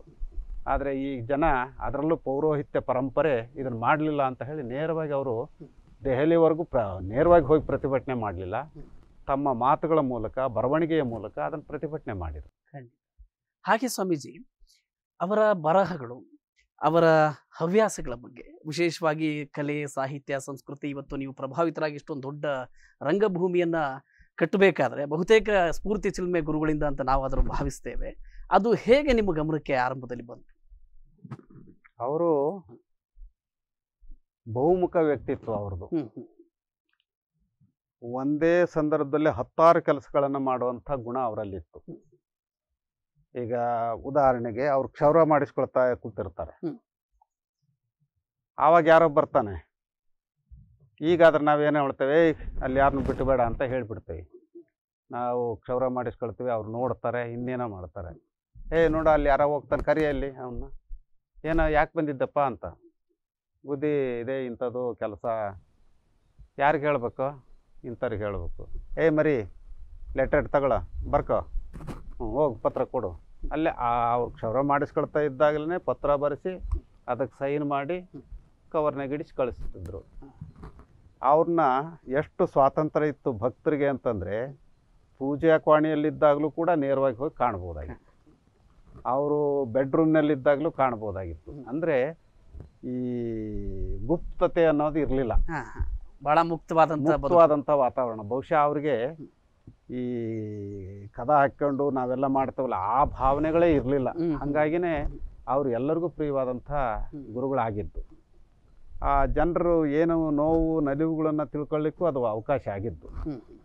ಆ ಹಿನ್ನೆಲೆಯಲ್ಲಿ ಅವರು ಜನರಿಗೆ ಹತ್ತಿರದ ಗುರುಗಳಾದರೆ ಹೊರತಾಗಿ ಜನರಿಗೆ ದೂರದ ಗುರುಗಳಾಗಲಿಲ್ಲ. ಈಗಲೂ ನೀವು ಯಾರನ್ನಾರ ಮಾತಾಡ್ಸ್ರಿ, ಅಯ್ಯೋ ಗುರುಗಳು ನನ್ನ ಪ್ರೀತಿಸಿದಷ್ಟು ಇನ್ನು ಯಾರ್ಯಾರನ್ನೂ ಪ್ರೀತಿಸ್ತಿರ್ಲಿಲ್ಲ, ನನಗೆ ಆಗ್ಲೆಲ್ಲ ಫೋನ್ ಮಾಡ್ತಿದ್ರು, ನನಗೆ ಪತ್ರ ಬರೀತಾ ಇದ್ರು. ಅವರೊಬ್ಬರಿಗೆ ಬರೆದಿಲ್ಲ, ಅವ್ರು ಎಲ್ಲರಿಗೂ ಫೋನ್ ಮಾಡ್ತಿದ್ರು, ಎಲ್ಲರಿಗೂ ಪತ್ರ ಬರೀತಾ ಇದ್ರು, ಎಲ್ಲರನ್ನೂ ಮಾತಾಡಿಸ್ತಾ ಇದ್ರು. ಆಮೇಲೆ ಬಡವ ಶ್ರೀಮಂತ ಅನ್ನೋದಿರಲಿಲ್ಲ, ದೊಡ್ಡವನು ಸಣ್ಣವನು ಅನ್ನೋದಿರಲಿಲ್ಲ. ಯಾವ ಸಣ್ಣ ಹುಡುಗ ಇದ್ದರೂ ಅವ್ನು ಕರೆದು ಮಾತಾಡ್ಸೋಂಥ ಗುಣ ಅವರಲ್ಲಿ ಇತ್ತು. ಹಾಗೆ ಸ್ವಾಮೀಜಿ, ಈ ಇತ್ತೀಚಿನ ದಿನಗಳಲ್ಲಿ ನಾವು ನೋಡಿದಾಗೆ ಒಂದೇ ವೇದಿಕೆಯಲ್ಲಿ ಅನೇಕ ಸ್ವಾಮೀಜಿಗಳು, ಅನೇಕ ಮಠಪೀಠಗಳು, ಇದು ಯಾವ ರೀತಿಯಾಗಿ ನಾವು ಗಮನಿಸ್ತಾ ಇದ್ವಿ. ಈ ರೀತಿಯಾಗಿ ಅವತ್ತಿಗೆ ನಿಮ್ಮ ಆರಂಭಿಕ ದಿನಗಳಲ್ಲಿ, ಗುರುಗಳ ಪರಿಚಯವಾದಂಥ ಆರಂಭಿಕ ದಿನಗಳಲ್ಲಿ ಯಾವ ಕರ್ನಾಟಕವೂ ಸೇರಿದಂತೆ ಹೊರ ರಾಜ್ಯದ ಸಂತರ ಜೊತೆಗೆ, ಹಾಗೆ ದಾರ್ಶನಿಕರ ಜೊತೆಗೆ ನೀವು ಗಮನಿಸಿದಾಗೆ ಎಷ್ಟರ ಮಟ್ಟಿಗೆ ಸಂಪರ್ಕದಲ್ಲಿದ್ದರು, ಯಾವ ರೀತಿಯಾಗಿ ಅವರಿಂದ ಪ್ರೇರಿತವಾಗ್ತಿದ್ರು? ಅವರು ಬಹುಶಃ ಕರ್ನಾಟಕದಲ್ಲಿರುವಂಥ ಎಲ್ಲ ಸ್ವಾಮಿಗಳ ಪರಿಚಯ ಅವ್ರಿಗಿತ್ತು. ಅವ್ರನ್ನ ಭಾಳ ಪ್ರೀತಿಯಿಂದ ಮಾತಾಡಿಸ್ತಾ ಇದ್ರು, ಗೌರವಿಸ್ತಾ ಇದ್ರು. ಅದರಲ್ಲೂ ಕೆಲವು ತುಂಬ ಆರ್ಥಿಕವಾಗಿ ದುಸ್ಥಿತಿಯಲ್ಲಿರುವಂಥ ಸ್ವಾಮಿಗಳು, ಮಠಗಳು ಇದ್ದರೆ ಅವ್ರನ್ನ ಹೆಚ್ಚು ಪ್ರೀತಿಸ್ತಾ ಇದ್ರು. ಅವ್ರನ್ನ ನಮ್ಮ ತರಳಬಾಳು ಹುಣ್ಣಿಮೆಗೆ ಕರೆಸ್ತಾ ಇದ್ರು, ಅವ್ರಿಗೆ ಆರ್ಥಿಕ ನೆರವನ್ನು ನೀಡ್ತಾ ಇದ್ರು, ನಿಮಗೇನು ಸಹಾಯ ಬೇಕು ಅಂತ ಕೇಳ್ತಾ ಇದ್ರು. ಹಾಗಾಗಿ ಆ ಜನ ಎಲ್ಲ ಅವ್ರನ್ನ ಏನಪ್ಪ ಗುರುಗಳು, ನಮ್ಮ ಗುರುಗಳು ಪ್ರೀತಿಸ್ತಾರೆ ಅಂತ ಆ ಗುರುಗಳು ಅವರ ಭಕ್ತರು ಕೂಡ ಇವರು ಭಕ್ತರಾಗ್ತಾಯಿದ್ರು. ಹಾಗಾಗಿ ಅವ್ರಿಗೆ ಈ ಜಾತಿಯ ಮನೋಭಾವನೆ ಇರಲಿಲ್ಲ. ಅವರು ಮಠಾಧಿಪತಿಗಳ ಸಮ್ಮೇಳನ ಮಾಡಿದರು ಬೆಂಗಳೂರಿನಲ್ಲಿ ತರಳಬಾಳು ಹುಣ್ಣಿಮೆ ಸಂದರ್ಭದಲ್ಲಿ. ಎಲ್ಲ ಮಠಾಧಿಪತಿಗಳನ್ನು ಸೇರಿಸಿ ನಮ್ಮ ಕೆಲಸ ಏನು, ನಾವು ಬರೀ ಕಾವ್ಯ ಹಾಕ್ಕೊಂಡು ಭಕ್ತರು ಕೊಟ್ಟಂಥ ಕಾಣಿಕೆ ತಗೊಂಡು ಮಠದಲ್ಲಿರೋದಾ, ಅಥವಾ ಭಕ್ತರಿಗಾಗಿ ನಾವೇನಾದರೂ ಮಾಡಬೇಕಾ, ಹಂಗಾರೆ ಮಠಾಧಿಪತಿಗಳ ಕರ್ತವ್ಯ ಏನು, ಇದನ್ನು ಕೂಡ ಜಾಗೃತಗೊಳಿಸುವಂಥ ಕೆಲಸನ ಅವ್ರು ಮಾಡ್ತಾಯಿದ್ರು. ಎಲ್ಲ ಮಠಾಧಿಪತಿಗಳು ಇವರನ್ನು ಗೌರವಿಸ್ತಾ ಇದ್ರು, ಇವರು ಅವರನ್ನು ಗೌರವಿಸ್ತಾ ಇದ್ರು. ಯಾರನ್ನೂ ಅವರು ಸಣ್ಣವರು ಅಂತ ಕಂಡವರೇ ಅಲ್ಲ. ಹಾಗಾಗಿ ಕರ್ನಾಟಕದಲ್ಲಿರುವಂಥ ಬಹುತೇಕ ಮಠಾಧಿಪತಿಗಳು ಅವರನ್ನು ಬಹಳ ಪ್ರೀತಿಯಿಂದ ಕಾಣ್ತಾ ಇದ್ರು.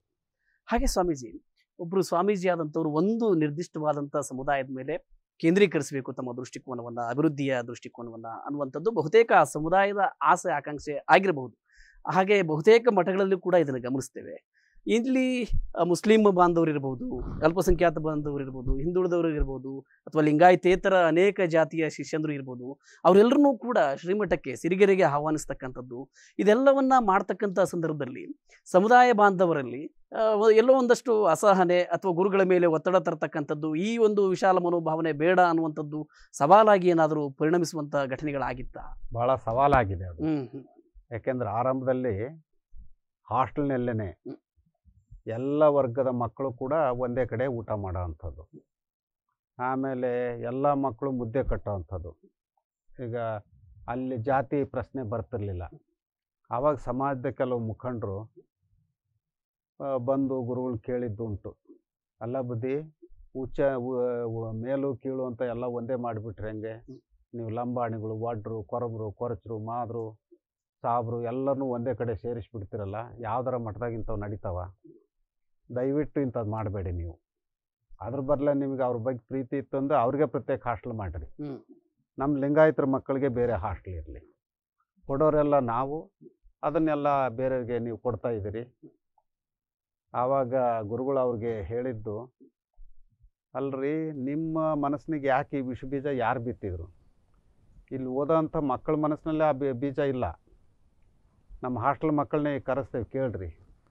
ಆ ಮಕ್ಕಳು ಯಾರಾದರೂ ಜಾತಿ ಭೇದ ಮಾಡ್ತಾ ಇದ್ದಾರಾ ಹೇಗೋ? ಮತ್ತು ಆ ಮಕ್ಕಳಿಗೆ ಜಾತಿ ಇಲ್ಲ ಅಂದ್ರೆ ನಿಮಗೆ ಯಾಕೆ ಹಿರಿಯರಾಗಿ ಜಾತಿ ಬಂತು? ಅದ್ರ ಮೇಲೂ ನೀವು ಜಾತಿನೇ ಪ್ರಧಾನ ನಿಮಗೆ ಅನ್ನೋದಾದರೆ ನಾವು ಈ ಪೀಠ ಬಿಟ್ಟು ಹೋಗ್ತೇವೆ, ನಿಮ್ಮ ಜಾತಿ ಕಟ್ಕೊಂಡು ನೀವು ಬದುಕ್ರಿ. ಹೀಗೆ ಹೇಳೋದ್ರ ಮೂಲಕ ಬೇರೆ ಜನಾಂಗದವ್ರನ್ನು ಹತ್ತಿರ ಕರ್ಕೊಂಡ್ರು, ಈ ಜನಾಂಗವನ್ನು ಪರಿವರ್ತನೆ ಮಾಡಿದ್ರು ಅವರು. ನೋಡಪ್ಪ, ಬರೀ ಸ್ವಾಮಿಗಳು ಅಂತಂದ್ರೆ ನಾವು ಲಿಂಗಾಯತರಿಗೆ ಅಷ್ಟೇ ಸ್ವಾಮಿ ಅಲ್ಲಪ್ಪ, ಮನುಕುಲಕ್ಕೆ ಸ್ವಾಮಿಗಳು. ಆ ಕಾರಣದಿಂದ ನಾವು ಒಂದು ಸರಿ ಗುರುಗಳಿಗೆ ಪ್ರಶ್ನೆ ಮಾಡಿದ್ವಿ ಸ್ವಾಮಿಗಳು ಆದ ನಂತರ. ಎಲ್ಲರೂ ಹೇಳ್ತಾ ಇದ್ರು ಸಿರಿಗೆರೆ ಮಠ ಕೋಟ್ಯಾಧಿಪತಿಗಳ ಮಠ ಅಂತ. ಆದರೆ ಆಗ ನಮ್ಮ ಮಠದಲ್ಲಿ ಇನ್ನೂ ಸಾಲ ಇತ್ತು.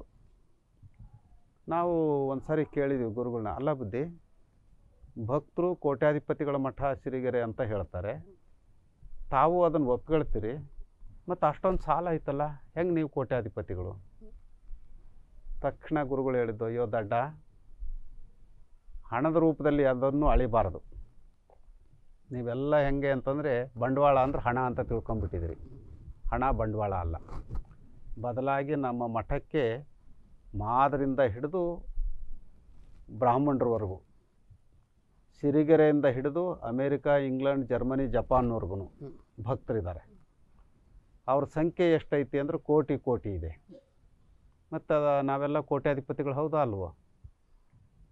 ಈ ದೃಷ್ಟಿಯಿಂದ ನೀವು ಅಳತೆ ಮಾಡಬೇಕೆ ಹೊರತಾಗಿ ಹಣದ ದೃಷ್ಟಿಯಿಂದ ಎಂದೂ ಒಂದು ಮಠವನ್ನು ಅಳತೆ ಮಾಡಬಾರ್ದು ಅಂತ ನಮ್ಮ ಕಣ್ಣನ್ನು ತೆರೆಸಿದಂಥವು. ಖಂಡಿತ. ಸ್ವಾಮೀಜಿ, ಈ ಮೂಢನಂಬಿಕೆಗಳು, ಕೆಲವು ಕಂದಾಚಾರಗಳು ಇವತ್ತಿಗೂ ಕೂಡ ಸಮಾಜದಲ್ಲಿ ಇದ್ದೇ ಇದೆ. ಅದನ್ನು ಎಷ್ಟೇ ಜಾಗೃತಿಯನ್ನು ಮಾಡಿಸಿದ್ರು ಕೂಡ ಅದು ಮತ್ತೆ ಅಷ್ಟು ಕೆಲವು ಕಡೆ ಹರಡ್ತಕ್ಕಂಥದ್ದನ್ನು ಗಮನಿಸ್ತಾ ಬಂದಿದ್ವಿ. ಸ್ವಾಮೀಜಿಗಳ ಕಾಲದಲ್ಲಿ ಅವರು ಕಂಡಂತೆ ನೇರವಾಗಿ ಖಂಡಿಸ್ತಕ್ಕಂಥ ಘಟನೆಗಳು ನೀವು ಗಮನಿಸ್ತಾ ಹಾಕಿ ಯಾವುದಾದ್ರೂ? ಅವರು ಈ ಜಾತ್ರೆಗಳಲ್ಲಿ ಬಲಿ ಕೊಡ್ತಾ ಆಗ್ಲೇ ಒಂದು ನಿಮಗೆ ಹೇಳಿದ್ವಿ, ಗಂಡ ಹೆಂಡತಿ ಮಕ್ಕಳ ವಿಚಾರ ಬಂದದ್ದು ಹೇಳಿದ್ವಿ. ನಂತರ ಈಗ ಬಲಿ ಕೊಡೋದು ಅಂತ ಹೇಳಿದ್ರಲ್ಲ, ಅವರು ನೋಡಪ್ಪ, ನಮ್ಮ ಮಠದ ಮೂಲ ಪುರುಷ ಮರುಳಿಸಿದ್ರು, ಮಾರಿ ಜಾತ್ರೆಯನ್ನು ಪ್ರತಿಭಟನೆ ಮಾಡೋದ್ರ ಮೂಲಕ ಬಂಡಾಯ ಶುರು ಮಾಡಿದರು. ನೀವು ನಿಮ್ಮ ಊರಲ್ಲಿ ಕುರಿ ಕೋಣ ಕಡಿದು ದೇವ್ರಿಗೆ ಒಪ್ಪಿಸ್ತೀವಿ ಅನ್ನೋದು ಯಾವ ಧರ್ಮ? ದೇವ್ರು ಯಾರಾದರೂ ಕುರಿ ಕೋಳಿ ಕೇಳಿದಾನ? ಹಂಗಾರೆ ಕೇಳೋದೇ ಆಗಿದ್ದರೆ ಹುಲಿ ಸಿಂಹ ಯಾಕೆ ಕೇಳಬಾರ್ದಾಗಿತ್ತು? ನಿಜವಾಗ್ಲೂ ಅವು ಅಪಾಯಕಾರಿಗಳು, ಸಮಾಜಕ್ಕೂ ಅಪಾಯಕಾರಿಗಳು, ಬೇರೆ ಪ್ರಾಣಿಗಳಿಗೂ ಅಪಾಯಕಾರಿಗಳು. ಈ ಕೋಣ ಕುರಿ ಕೋಳಿ ಯಾರಿಗೂ ಅಪಾಯಕಾರಿಗಳಲ್ಲ. ಮತ್ತು ಇದನ್ನೇ ಯಾಕೆ ದೇವ್ರು ಬಯಸ್ತಾ? ಇದು ದೇವರಲ್ಲ ಬಯಸಿದ್ದು, ಈ ಪಟ್ಟಭದ್ರ ಹಿತಾಸಕ್ತರು ದೇವರ ಹೆಸರಿನಲ್ಲಿ ನಿಮ್ಮನ್ನು ಇನ್ನೊಂದಿಷ್ಟು ದಡ್ಡರು ಮಾಡೋಕ್ಕೆ, ಮೂಢರು ಮಾಡೋಕ್ಕೆ, ಬಡವ್ರು ಮಾಡೋಕ್ಕೆ ಇಂಥವನ್ನೆಲ್ಲ ಮಾಡ್ತಾ ಇದ್ದಾರೆ.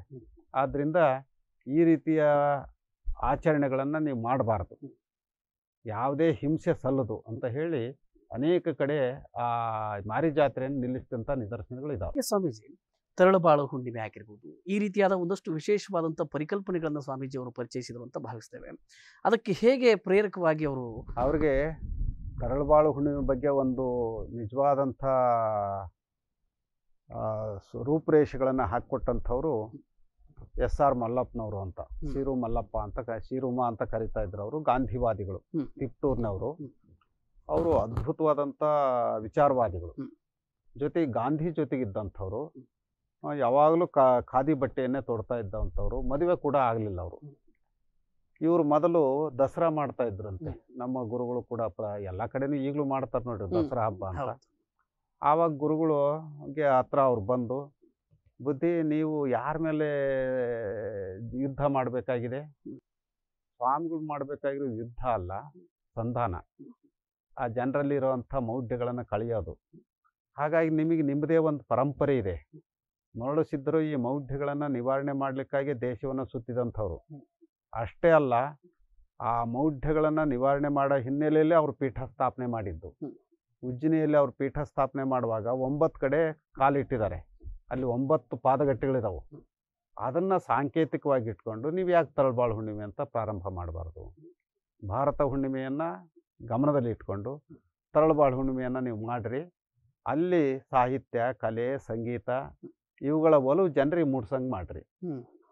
ಈ ಐಡಿಯಾ ಗುರುಗಳಿಗೆ ಕೊಟ್ಟಂಥವ್ರು SR ಮಲ್ಲಪ್ಪನವರು. ಅದರ ನಂತರ ಅನೇಕ ಸಾಹಿತಿಗಳ ಸಂಪರ್ಕ ಇತ್ತು ಅವ್ರಿಗೆ. ಬಹುಶಃ ಆ ಕಾಲದಲ್ಲಿ ತಿಪ್ಪೇರುದ್ರ ಸ್ವಾಮಿಯವರು, H. ದೇವರಪ್ಪನವರು, ಇಂಥ ಅನೇಕ ದೊಡ್ಡ ದೊಡ್ಡ ಸಾಹಿತಿಗಳ ಪರಿಚಯ ಅವ್ರಿಗಿತ್ತು. ವಚನ ಪಿತಾಮಹ ಪಗು ಹಳ್ಕಟ್ಟಿಯವರು, ಬಸವರಾಜ್ ಕಟ್ಟಿಮನಿಯವರು, ಇಂಥ ದೊಡ್ಡ ದೊಡ್ಡ ಸಾಹಿತಿಗಳ ಪರಿಚಯ ಇತ್ತು. ಅವರೆಲ್ಲರನ್ನು ಬಳಕೆ ಮಾಡಿಕೊಂಡು ತರಳಬಾಳು ಹುಣ್ಣಿಮೆ ಪ್ರಾರಂಭ ಮಾಡಿದರು. ಸ್ವಾಮೀಜಿ, ವಚನಗಳನ್ನ ಹಾಡಿಸೋದ್ರ ಮೂಲಕ, ರೂಪಕಗಳನ್ನ ಮಾಡಿಸೋದ್ರ ಮೂಲಕ, ನಾಟಕಗಳನ್ನ ಮಾಡಿಸೋದ್ರ ಮೂಲಕ ಈ ಶರಣ ಸಾಹಿತ್ಯ ಮತ್ತು ಶರಣ ತತ್ವ ದರ್ಶನ ಮಾಡಿಸೋದಕ್ಕೆ ನೀವು ಗಮನಿಸಿದಾಗಿಂದ ಅದಕ್ಕೆ ಹೇಗೆ ಪ್ರೇರಕವಾದಂಥ ಸನ್ನಿವೇಶ? ಅವರು ಮೊದಲು ಈ ರಾಮಕೃಷ್ಣ ಪರಮಹಂಸರ ತತ್ವಗಳಿಂದ ಬಹಳ ಪ್ರಭಾವಿತರಾಗಿದ್ದಂಥವ್ರು ಅವರ ಓದುವ ಸಂದರ್ಭದಲ್ಲಿ. ಯಾಕೆ ಅಂದ್ರೆ ಅವರು ಓದಿದ್ದು ಕಾಶಿಯಲ್ಲಿ ಸಂಸ್ಕೃತ ಅಧ್ಯಯನ. ಅಲ್ಲಿ ಪರಮಹಂಸರ ಹೆಚ್ಚು ವಿಚಾರಗಳನ್ನು ಅವ್ರು ತಿಳ್ಕೊಂಡು ಅದನ್ನೇ ಫಾಲೋ ಮಾಡ್ತಾ ಇದ್ರು. ನಂತರ ಸ್ವಾಮಿಗಳಾದ ನಂತರ ಅವ್ರಿಗೆ ಶರಣ ಸಾಹಿತ್ಯದ ಸಂಪರ್ಕ ಬಂತು. ಬಂದ ಮೇಲೆ ಎಷ್ಟು ಅದ್ಭುತವಾದಂಥ ಸಾಹಿತ್ಯ ಇದೆಯಲ್ಲ, ಇದನ್ನು ನಾವು ಜನರಿಗೆ ಕೊಟ್ಟಿಲ್ಲ, ಕೊಡಬೇಕು. ಹಂಗಾರೆ ಕೊಡ್ಲಿಕ್ಕೆ ಬೇರೆ ಬೇರೆ ಮಾರ್ಗಗಳಿದಾವಲ್ಲ. ಒಂದು ಪುಸ್ತಕ ಪ್ರಿಂಟ್ ಮಾಡಿ ಹಂಚ್ಬೋದು, ಉಪನ್ಯಾಸ ಮಾಡ್ಬೋದು, ನಾಟಕ ಮಾಡ್ಬೋದು, ನೃತ್ಯ ಮಾಡ್ಬೋದು. ಹೀಗೆ ಯೋಚನೆ ಮಾಡಿ ಹಾಡು ಯಾಕೆ ಹೇಳಿಸ್ಬಾರ್ದು? ಬಹುಶಃ ಅದುವರೆಗೂ ವಚನಗಳನ್ನು ಹಾಡಿಸ್ಲಿಕ್ಕೆ ಬರುತ್ತೆ ಅಂತ ತಿಳ್ಕೊಂಡವ್ರೆ ತುಂಬ ವಿರಳ. ಇವರು ನಮ್ಮಲ್ಲಿ ಒಬ್ಬರು ಬಹಳ ಅಪರೂಪದ ಸಂಗೀತ ಮಾಸ್ಟರ್ ಇದ್ದರು, ರಾಜು ಅಂತ ಹೇಳಿ, DCS ರಾಜು ಅಂತ ಕರೀತಾರೆ. ಬಹಳ ಅದ್ಭುತವಾಗಿ ವಚನಗಳಿಗೆ ಸಂಗೀತವನ್ನು ಅಳವಡಿಸೋಂಥವ್ರು. ಅವ್ರು ಗುಬ್ಬಿ ಕಂಪ್ನಿಯಲ್ಲಿದ್ದರು.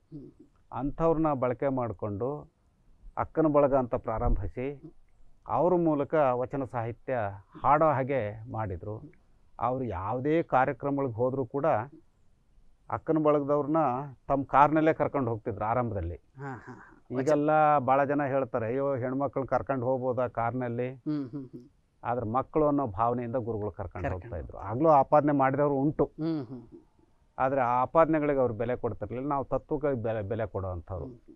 ತತ್ವ ಪ್ರಚಾರಕ್ಕಾಗಿ ಜನರಿಗೆ ಮತ್ತು ಅವ್ರಿಗೆ ಒಂದು ಕಾರು ಅಂತ ಮಾಡಿದರೆ ಆ ಭಾರ ಯಾರ ಮೇಲೆ ಹಾಕ್ಬೇಕು ನಾವು? ಖಂಡಿತ. ಜನರಿಗೆ ಕೊಡೋವಂಥ ಆರ್ಥಿಕ ಸುಸ್ಥಿತಿ ಇಲ್ಲ. ಹೀಗಿರುವಾಗ ನಾವು ಡ್ರೈವರ್ 3 ಇರ್ತೇವೆ. ಅದ್ರ ಜೊತೆಗೆ ಒಬ್ಬ ಹಾರ್ಮೋನಿಯಮ್, ಒಬ್ಬ ತಬಲ, ಒಂದಿಬ್ಬರು ಸಂಗೀತ ಹಾಡೋ ಅಂತ ಹೆಣ್ಮಕ್ಳು ಇದ್ರೆ ಸಾಕಲ್ಲ. ಹೀಗೆ ಒಂದೇ ಕಾರ್ನಲ್ಲಿ ಅವ್ರನ್ನೆಲ್ಲರನ್ನು ಕುಂದಿರಿಸ್ಕೊಂಡು ಹೋಗಿ ಆ ಕಾರ್ಯಕ್ರಮಗಳಲ್ಲಿ ವಚನಗಳನ್ನು ಹಾಡಿಸುವಂಥ ಪದ್ಧತಿಯನ್ನು ಪ್ರಾರಂಭ ಮಾಡಿದರು.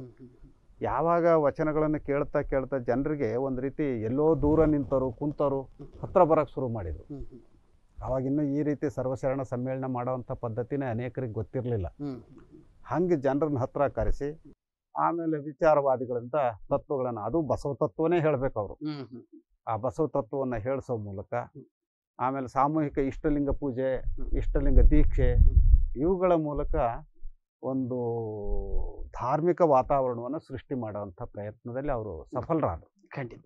ಹಾಗೆ ಸ್ವಾಮೀಜಿ, ನಮ್ಮಲ್ಲಿ ಪ್ರಗತಿಪರವಾದ ಅಥವಾ ಎಡಪಂಕ್ತಿಯ ವಾದ ಅಥವಾ ಬಲಪಂಕ್ತಿಯ ವಾದ ಅಥವಾ ಬೇರೆ ಬೇರೆ ಬೇರೆ ಬೇರೆ ಒಂದು ಧಾರ್ಮಿಕ ಮತ್ತು ಆಧ್ಯಾತ್ಮಿಕವಾದಂಥ ವಿಚಾರಗಳನ್ನ ನಂಬ್ಕೊಂಡು ಬಂದಿರತಕ್ಕಂಥ ಸಮುದಾಯಗಳಿವೆ. ಈ ಎಲ್ಲ ಸಮುದಾಯಗಳ ಮಧ್ಯೆ ಸಮನ್ವಯತೆಯನ್ನು ಯಾವ ರೀತಿಯಾಗಿ ಹಿರಿಯ ಗುರುಗಳು ಸಾಧಿಸ್ತಕ್ಕಂಥ ಪ್ರಯತ್ನವನ್ನು ಮಾಡಿದರು? ಅವರು ಈ ಎಡಪಂಥೀಯ ಬಲಪಂಥೀಯ ಇದ್ರ ಬಗ್ಗೆ ಅವ್ರಿಗೆ ಒಲವಿರಲಿಲ್ಲ. ಅವ್ರು ಹೇಳ್ತಿದ್ರು, ನೋಡಪ್ಪ, ನಾವು ಎಡಪಂಥೀಯರು ಅಲ್ಲ, ಬಲಪಂಥೀಯರಲ್ಲ, ಮನುಷ್ಯ ಪಂಥೀಯರು. ಮನುಷ್ಯ ಒಂದಾಗಿ ಬದುಕಬೇಕು. ನೀವು ಎಡಪಂಥೀಯರು ಒಂದು ಗುಂಪು ಕಟ್ತೀರಿ, ಬಲಪಂಥೀಯರು ಒಂದು ಗುಂಪು ಕಟ್ತೀರಿ, ಸಮಾಜವನ್ನು ವಿಘಟಿಸ್ತೀರಿ. ನಮ್ಮ ಉದ್ದೇಶ ಸಮಾಜವನ್ನು ವಿಘಟನೆ ಮಾಡೋದಲ್ಲ, ಕೂಡಿಸೋವಂಥದ್ದು. ನಮ್ಮದು ಕತ್ರಿ ಕೆಲಸ ಅಲ್ಲ, ಸೂಜಿ ಕೆಲಸ ಅಂತ ಹೇಳ್ತಿದ್ರು ಅವರು. ಹಾಗಾಗಿ ಅವ್ರ ಹತ್ರ ಅತ್ಯಂತ ಪ್ರಖರ ವೈಚಾರಿಕರು ಬರ್ತಿದ್ರು, ಹಾಗೇನೆ ಸಂಪ್ರದಾಯಗಳಲ್ಲಿ ಬೆಳೆದಂಥವರು ಬರ್ತಿದ್ರು. ಇಬ್ಬರನ್ನೂ ಅವರು ಅಷ್ಟೇ ಪ್ರೀತಿಯಿಂದ ಕಾಣ್ತಾ ಇದ್ರು. ಅವ್ರಿಗೆ ಏನು ಹೇಳಬೇಕು, ಆಯಾ ಸಂದರ್ಭಕ್ಕೆ ಅನುಗುಣವಾದಂಥ ಆಲೋಚನೆಗಳನ್ನು ಹೇಳ್ತಾ ಅವರ ಮನಸ್ಸನ್ನು ಪರಿವರ್ತನೆ ಮಾಡುವಂಥ ಕೆಲಸನ ಬಹಳ ವ್ಯವಸ್ಥಿತವಾಗಿ ಅವರು ಮಾಡ್ತಾ ಬಂದರು. ಮತ್ತು ಈ ಬೇರೆ ಬೇರೆ ಹಿನ್ನೆಲೆ ಇರತಕ್ಕಂಥ ಒಂದಷ್ಟು ವೈಚಾರಿಕ ವಿಚಾರಗಳನ್ನು ನಂಬಿಕೊಂಡಿರ್ತಕ್ಕಂಥವ್ರು ಆವತ್ತಿಗೆ ಗುರುಗಳ ವಿಚಾರವಾಗಿ ಯಾವ ರೀತಿ ಪ್ರತಿಕ್ರಿಯೆಗಳನ್ನು ಕೊಡ್ತಾ ಇದ್ರು? ತಕ್ಷಣ ಒಂದು ನೆನಪು ಬರುತ್ತೆ. ಬಹುತೇಕ ಜನ ಗುರುಗಳ ಬಗ್ಗೆ ಗೌರವ ಇಟ್ಕೊಂಡಂಥವ್ರು. ನಿಮಗೆ ಗೊತ್ತು, ಚಂದ್ರಶೇಖರ ಪಾಟೀಲ್. ನಮ್ಮ ಅವರ ಸಂಪರ್ಕ ಭಾಳ ಚೆನ್ನಾಗಿತ್ತು, ಭಾಳ ವಿಶ್ವಾಸದಲ್ಲೇ ಇದ್ವಿ. ಹಾಗಾಗಿ ನಾವು ಒಂದು ಸರಿ ನಮ್ಮ ಗುರುಗಳಿಗೆ ಹೇಳಿದ್ವಿ, ಬುದ್ಧಿ ಅವರು ಶುದ್ಧ ವೈಚಾರಿಕರಿದ್ದಾರೆ, ಬಂಡಾಯ ಪ್ರಜ್ಞೆಯವರಿದ್ದಾರೆ, ಅಂಥವ್ರನ್ನ ತರಳಬಾಳು ಹುಣ್ಣಿಗೆ ಕರೆಸೋಣ. ಯಾರು ಬೇಡ ಅಂದ್ರೆ ಕರೆಸ್ರಿ ಅಂತ. ಆವಾಗ ಕರೆಸೋದು ಅಂತಂದರೆ ಅವ್ರಿಗೇನು ಫೋನ್ ಮಾಡೋದು ಅಥವಾ ಹೋಗಿ ಕರೆಯೋದು ಪದ್ಧತಿ ಇರಲಿಲ್ಲ. ನಮ್ಮ ಗುರುಗಳದ್ದು ಯಾವಾಗಲೂ ಆ ಪದ್ಧತಿ ಇಟ್ಕೊಂಡಿರಲಿಲ್ಲ ಅವರು. ಅವ್ರೇನು ಅಂತಂದರೆ ಒಂದು ಡಬಲ್ ಕಾರ್ಡ್ ಅಂತ ಇತ್ತು ಆವಾಗ. ಹೌದು. ಒಂದು ಕಾರ್ಡ್ನಲ್ಲಿ ನಮ್ಮ ವಿಳಾಸ ಮತ್ತು ನಾವು ಬರೆಯೋದು, ಇನ್ನೊಂದು ಕಾರ್ಡ್ನಲ್ಲಿ ಅವ್ರ ವಿಳಾಸ. ಹಿಂಗೆ ಇಷ್ಟನೇ ತಾರೀಕಿನಿಂದ ಇಷ್ಟನೇ ತಾರೀಕಿನವರೆಗೂ ಇಂಥಲ್ಲಿ ತರಳಬಾಳು ಹುಣ್ಣಿಮೆ ನಡೆಯುತ್ತೆ, ನೀವು ಒಂದು ದಿನ ಅತಿಥಿಗಳಾಗಿ ಬರಬೇಕು, ಇಷ್ಟನೇ ತಾರೀಕು ಬರೋಕ್ಕೆ ಸಾಧ್ಯ ಆಗುತ್ತೆ ಅಂದರೆ ಇದರಲ್ಲಿ ಈ ಕಾರ್ಡ್ನಲ್ಲಿ ಉತ್ತರ ಕೊಡಿ ಅಂತ ಬರೆಯೋ ಪದ್ಧತಿ ಅವರು. ಹಾಗೇನೆ ಇವ್ರಿಗೂ ಬರೆಸಿದ್ವಿ, ಗುರುಗಳೇ ಬರೆಸಿದ್ರು ನಮ್ಮಿಂದನೇ. ಹಿಂಗೆ ತರಳಬಾಳು ಹುಣ್ಣಿಮೆ ಇಂಥಲ್ಲಿ ನಡೆಯುತ್ತೆ, ನೀವು ಒಂದು ದಿನ ಅತಿಥಿಗಳಾಗಿ ಬರಬೇಕು. ತಕ್ಷಣ ಅವರಿಂದ ಪತ್ರ ಬಂತು. ಈಗ ಆ ಪತ್ರ ಗುರುಗಳಿಗೆ ತೋರಿಸ್ಬೇಕೋ ಬೇಡವೋ ಅನ್ನೋಂಥ ಆತಂಕ ನಮಗೆ ಶುರುವಾಯಿತು. ಯಾಕೆ ಅಂದರೆ ಆ ಪತ್ರದಲ್ಲಿ ಅವರು ಬರೆದಿರೋದು, ಭಾಳ ಸಂತೋಷ ನೀವು ಆಹ್ವಾನ ಮಾಡಿರೋದು, ನಾನು ಬರ್ತೇನೆ, ಬಂದ ಮೇಲೆ ನಿಮ್ಮ ಗುರುಗಳನ್ನ ಕೆತ್ತ ಬತ್ತ ಬೈತೇನೆ, ಅದನ್ನು ಸಹಿಸ್ಕೊಳ್ಳೋವಂಥ ಶಕ್ತಿ ನಿಮಗೆ ನಿಮ್ಮ ಭಕ್ತರಿಗೆ ಇದ್ದರೆ ನಾನು ಬರ್ತೇನೆ, ಯಾವುದಕ್ಕೂ ತಿಳಿಸ್ರಿ. ಈಗೇನು ಮಾಡೋದು? ಆದರೂ ಮತ್ತು ಗುರುಗಳಿಗೆ ಹೋಗಿ ತೋರಿಸಿದ್ವಿ, ತಗ ಪತ್ರ ಅಂದರು. ಬರ್ಸಿದ್ರು. ಅವ್ರು ಬರ್ಸಿದ್ದು 4 ಲೈನು. ನಿಮ್ಮ ಪತ್ರ ನೋಡಿದೆ, ನೀವು ಬರ್ತೇವೆ ಅಂತ ಹೇಳಿದ್ದು ತುಂಬ ಸಂತೋಷ, ಬಂದು ಏನು ಬೇಕಾದರೂ ನೀವು ಮಾತಾಡ್ಬೋದು, ನಮ್ಮ ಶಿಷ್ಯರು ಹೊಡೆದ್ರೆ ಅದನ್ನು ಸಹಿಸ್ಕೊಳ್ಳೋ ಶಕ್ತಿ ನಿಮಗಿದ್ರೆ ಬನ್ನಿ. ಅಂದರೆ ಅವರು ಯಾರಿಗೆ ಹೆಂಗೆ ಉತ್ತರ ಕೊಡಬೇಕು ಅದೊಂದು ವಿಶಿಷ್ಟ ಚೇತನ. ಅವರು ಯಾವುದನ್ನು ಯೋಚನೆ ಮಾಡ್ತಿರಲಿಲ್ಲ. ಒಂದು ಅಪರೂಪದ ಪ್ರಸಂಗ ನೆನಪಿದೆ. ಮಹಾದೇವ ಬಣಕಾರರು ಅಂತ ನಿಮಗೆ ಗೊತ್ತು. ಅವರು ರಾಜಕಾರಣಿಗಳು ಹೌದು, ಸಾಹಿತಿಗಳು ಹೌದು, ಅನುಭಾವಿಗಳು ಹೌದು. ಅವರು ಶಿವಕುಮಾರ ಸ್ವಾಮಿಗಳನ್ನೇ ಆಧಾರವಾಗಿಟ್ಕೊಂಡು 1108 ವಚನಗಳನ್ನು ರಚನೆ ಮಾಡಿ ಅರ್ಪಿಸಿದ್ದಾರೆ. ಆ ಪುಸ್ತಕಕ್ಕೆ ಮುನ್ನುಡಿ ಬರೀಬೇಕು. ಗುರುಗಳಿಗೆ ಅವರು 3-4 ಸರಿ ಕೇಳಿದ್ದಾರೆ, ಬುದ್ಧಿ ಅದಕ್ಕೆ ತಾವೇ ಆಶೀರ್ವಚನ ಮಾಡಿಕೊಡ್ಬೇಕು. ಅನೇಕ ಕೆಲಸ ಕಾರ್ಯಗಳು ಗುರುಗಳಿಗೆ ಅವ ಭಾಳ ಕೆಲಸ. ಅಂದರೆ ಅವರೊಬ್ಬರೇ ಇದ್ದಿದ್ದು, ಒಂದು ಕಡೆ ಸಂಸ್ಥೆ ಆಡಳಿತ ನೋಡಬೇಕು, ಒಂದು ಕಡೆ ಕಟ್ಟಡಗಳು ನೋಡಬೇಕು, ಇನ್ನೊಂದು ಕಡೆ ಮಠದ ವ್ಯವಹಾರ ನೋಡಬೇಕು, ಭಕ್ತರ ಹತ್ರ ಮಾತಾಡಬೇಕು, ಹಿಂಗೆ ಬಿಡುವಿಲ್ಲದ ಸ್ಥಿತಿ ಅವ್ರಿಗೆ. ಹಾಗಾಗಿ ಬರೆಯೋಕ್ಕಾಗಿರಲೇ ಇಲ್ಲ. ಅವತ್ತೊಂದು ಪತ್ರ ಬಂತು ಮತ್ತೆ ಬಣಕಾರದ್ದು. ಹೊರಗಡೆ ಹೀಗೆ ಕೂತಿದ್ರು ಕಟ್ಟೆ ಮೇಲೆ. ನಾವು ಬಂದು, ಬುದ್ಧಿ ಅವರು ಬಣಕಾರಿಂದ ಪತ್ರ ಬಂದಿದೆ, ತಾವು ಇದನ್ನು ಪ್ರಿಂಟ್ಗೆ ಕಳಿಸ್ತೀವಿ ಅಂದಿದ್ರಂತೆ. ತಗೊಂಡು ಬರೋ ಪೇಪರ ಹಂಗೆ ಬರ್ಸೇ ಬಿಟ್ರು. ನಾವೇನು ಪುಸ್ತಕ ಓದಿಲ್ಲ, ಇವರು ಏನೂ ಮಾಡಿಲ್ಲ. ಪಾಪ ಅಷ್ಟು ದೊಡ್ಡದು ಇದು ಐತಿ, ಹಿಂಗೇನಪ್ಪ ಹಿಂಗೆ ಬರೆಸ್ಬಿಟ್ರು. ಮತ್ತು ಅದನ್ನು ಓದಿಸ್ಲಿಲ್ಲ, ಪೋಸ್ಟ್ ಮಾಡು ಅಂದರು. ಇವತ್ತು ನೀವು ನೋಡ್ರಿ ಎಷ್ಟು ಅದ್ಭುತವಾಗಿ ಅವರ ಆಶೀರ್ವಚನ ಇದೆ ಅನ್ನೋದನ್ನು. ಅಂದರೆ ಅವರು ಈ ಕುಮಾರವ್ಯಾಸ ಹೇಳ್ತಾರಲ್ಲ, ಪದ ಬಿಟ್ಟು ಅಳುಪದೊಂದು ಅಗ್ಗಳಿಕೆ ಅಂತ. ಅವರು ತಿದ್ದಿ ತೀಡಿ ಬರೆಯೋಂಥ ಪ್ರವೃತ್ತಿನೇ ಇರಲಿಲ್ಲ ಅವ್ರಿಗೆ. ಆಮೇಲೆ ಅವರೇ ಬರೀತಿರ್ಲಿಲ್ಲ, ಬಹುತೇಕ ಘಂಟಾಚಾರ ಅಂತ ಇದ್ದರು, ಅವ್ರಿಗೆ ಹೇಳಿ ಬರೆಸ್ತಾ ಇದ್ರು. ಈಗ ಅವ್ರದ್ದೇ ದಿಟ್ಟ ಹೆಜ್ಜೆ ಧೀರಕ್ರಮ ಪುಸ್ತಕ ಇದೆ, ಅದನ್ನು ಸಂಪಾದನೆ ಮಾಡಿದ್ರು ಬಣಕಾರು ಅಂತ ಅದ್ರಾಗೆ ಟೈಟ್ಲ್ ಇದೆ ಹೊರತಾಗಿ ಸಂಪಾದನೆ ಮಾಡಿದರು ಬಣಕಾರ ಅಲ್ಲ, ಇನ್ನೊಬ್ರು ಅಲ್ಲ. ಗುರುಗಳು ಹೇಳಿದ ಹಾಗೆ ಇವರು ಬರ್ಕಂತ ಹೋದರು ಘಂಟಾಚಾರರು, ಅದು ಪ್ರಿಂಟ್ ಆಯಿತು. ಅಲ್ಲಿ ಎಲ್ಲೂ ಕೂಡ ಒಂದು ಅಕ್ಷರ ತಿದ್ದುವಂಥ ಕೆಲಸ ನಡೆದಿಲ್ಲ. ಬಹುಶಃ ಯಾವುದೇ ಸಾಹಿತಿ ಒಂದು ತನ್ನ ಆತ್ಮಚರಿತ್ರೆ ಬರೀತಾನೆ ಅಂದರೆ ಅದ್ರಾಗ ಮತ್ತೆ ತಿದ್ದಿ ತೀಡಿ ಎಲ್ಲ ಮಾಡ್ತಾರೆ. ಅವ್ರಿಗೆ ಯಾವಾಗಲೂ ಕೂಡ ಆ ಪ್ರವೃತ್ತಿ ಇರಲೇ ಇಲ್ಲ. ಅವ್ರು ಯಾವುದೇ ಕೃತಿಗಳನ್ನು ನೀವು ತೆಗೆದುಕೊಂಡ್ರೆ ನಾಟಕಗಳನ್ನು ನೋಡ್ಬೋದು ಅಥವಾ ವಿಮರ್ಶಾ ಕೃತಿಗಳನ್ನು ನೋಡ್ಬೋದು, ಅವೆಲ್ಲವೂ ಕೂಡ ಹೇಳಿ ಬರೆಸಿದ್ದು ಒಂದೇ ಸಾರಿ ಪ್ರಿಂಟಿಗೆ ಕಳಿಸಿದ್ದು. ಈ ಶರಣರ ವಚನಗಳನ್ನು, ಅದರಲ್ಲೂ ಬಸವಣ್ಣವ್ರ ವಚನಗಳನ್ನು ಬರೀ ನಾವು ಕರ್ನಾಟಕದರೆ ಇನ್ನೂ ಓದಿಲ್ಲ, ಇನ್ನು ಹೊರನಾಡಿಗೆ ಅದು ಹೋಗೋದು ಹೇಗೆ? ಅದಕ್ಕಾಗಿ ಅವರು ಯೋಚನೆ ಮಾಡಿದ್ದು ಇವನ್ನ ಆಂಗ್ಲ ಭಾಷೆಗೆ ಅನುವಾದ ಮಾಡಿಸ್ಬೇಕು.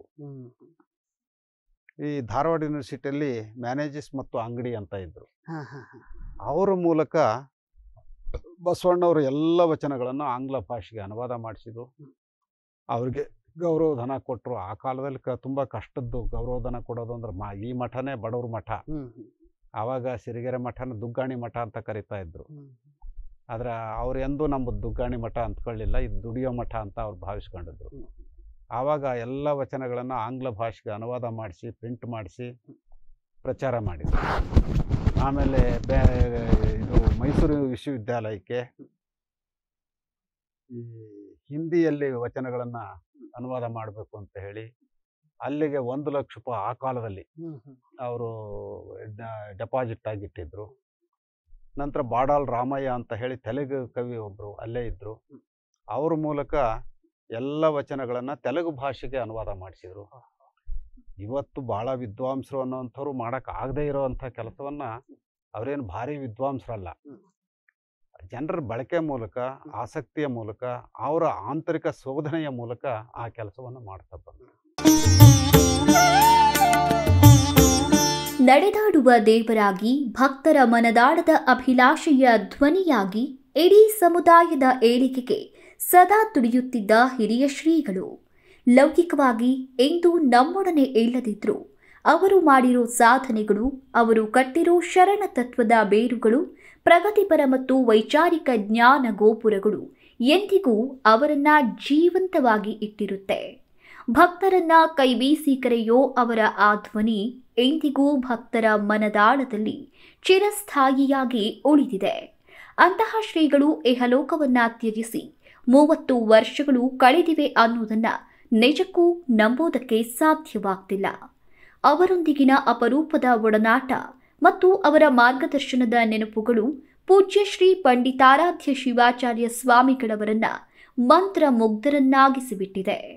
ಅವರ ಆಶೀರ್ವಾದ ನಮ್ಮ ಬದುಕಿನ ಕೊನೆಯವರೆಗೂ ಇರುತ್ತೆ. ಅವರ ಚೈತನ್ಯ, ಪ್ರೇರಣೆ ಮತ್ತು ಸ್ಫೂರ್ತಿ ಸದಾ ನಮ್ಮನ್ನ ಸಮಾಜಮುಖಿಯನ್ನಾಗಿಸುತ್ತಿದೆ ಅಂತ 30ನೇ ಶ್ರದ್ಧಾಂಜಲಿಯ ಈ ಶುಭ ಗಳಿಗೆಯಲ್ಲಿ ಪೂಜ್ಯ ಶ್ರೀ ಪಂಡಿತಾರಾಧ್ಯ ಶ್ರೀಗಳು ಹಿರಿಯ ಗುರುಗಳಿಗೆ ಭಾವಪೂರ್ಣವಾಗಿ ನುಡಿನಮನ ಸಲ್ಲಿಸಿದರು. ಹಿರಿಯ ಶ್ರೀಗಳ ಆಶಯಗಳನ್ನ ಮತ್ತು ಕನಸುಗಳನ್ನ ಭಕ್ತ ಸಮುದಾಯ ಸಾಧಿಸುವಂತಾಗಲಿ ಅಂತ ಪ್ರಾರ್ಥಿಸಿ ಹಾರೈಸಿದ್ರು. ಶಿವ ಶಿವ ಅಲ್ಲಲ್ಲ ಶಿವ ಶಿವ.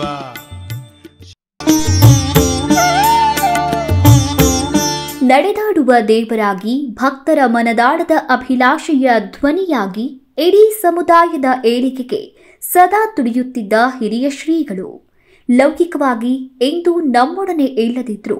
ಅವರು ಮಾಡಿರೋ ಸಾಧನೆಗಳು, ಅವರು ಕಟ್ಟಿರೋ ಶರಣ ತತ್ವದ ಬೇರುಗಳು, ಪ್ರಗತಿಪರ ಮತ್ತು ವೈಚಾರಿಕ ಜ್ಞಾನ ಗೋಪುರಗಳು ಎಂದಿಗೂ ಅವರನ್ನ ಜೀವಂತವಾಗಿ ಇಟ್ಟಿರುತ್ತೆ.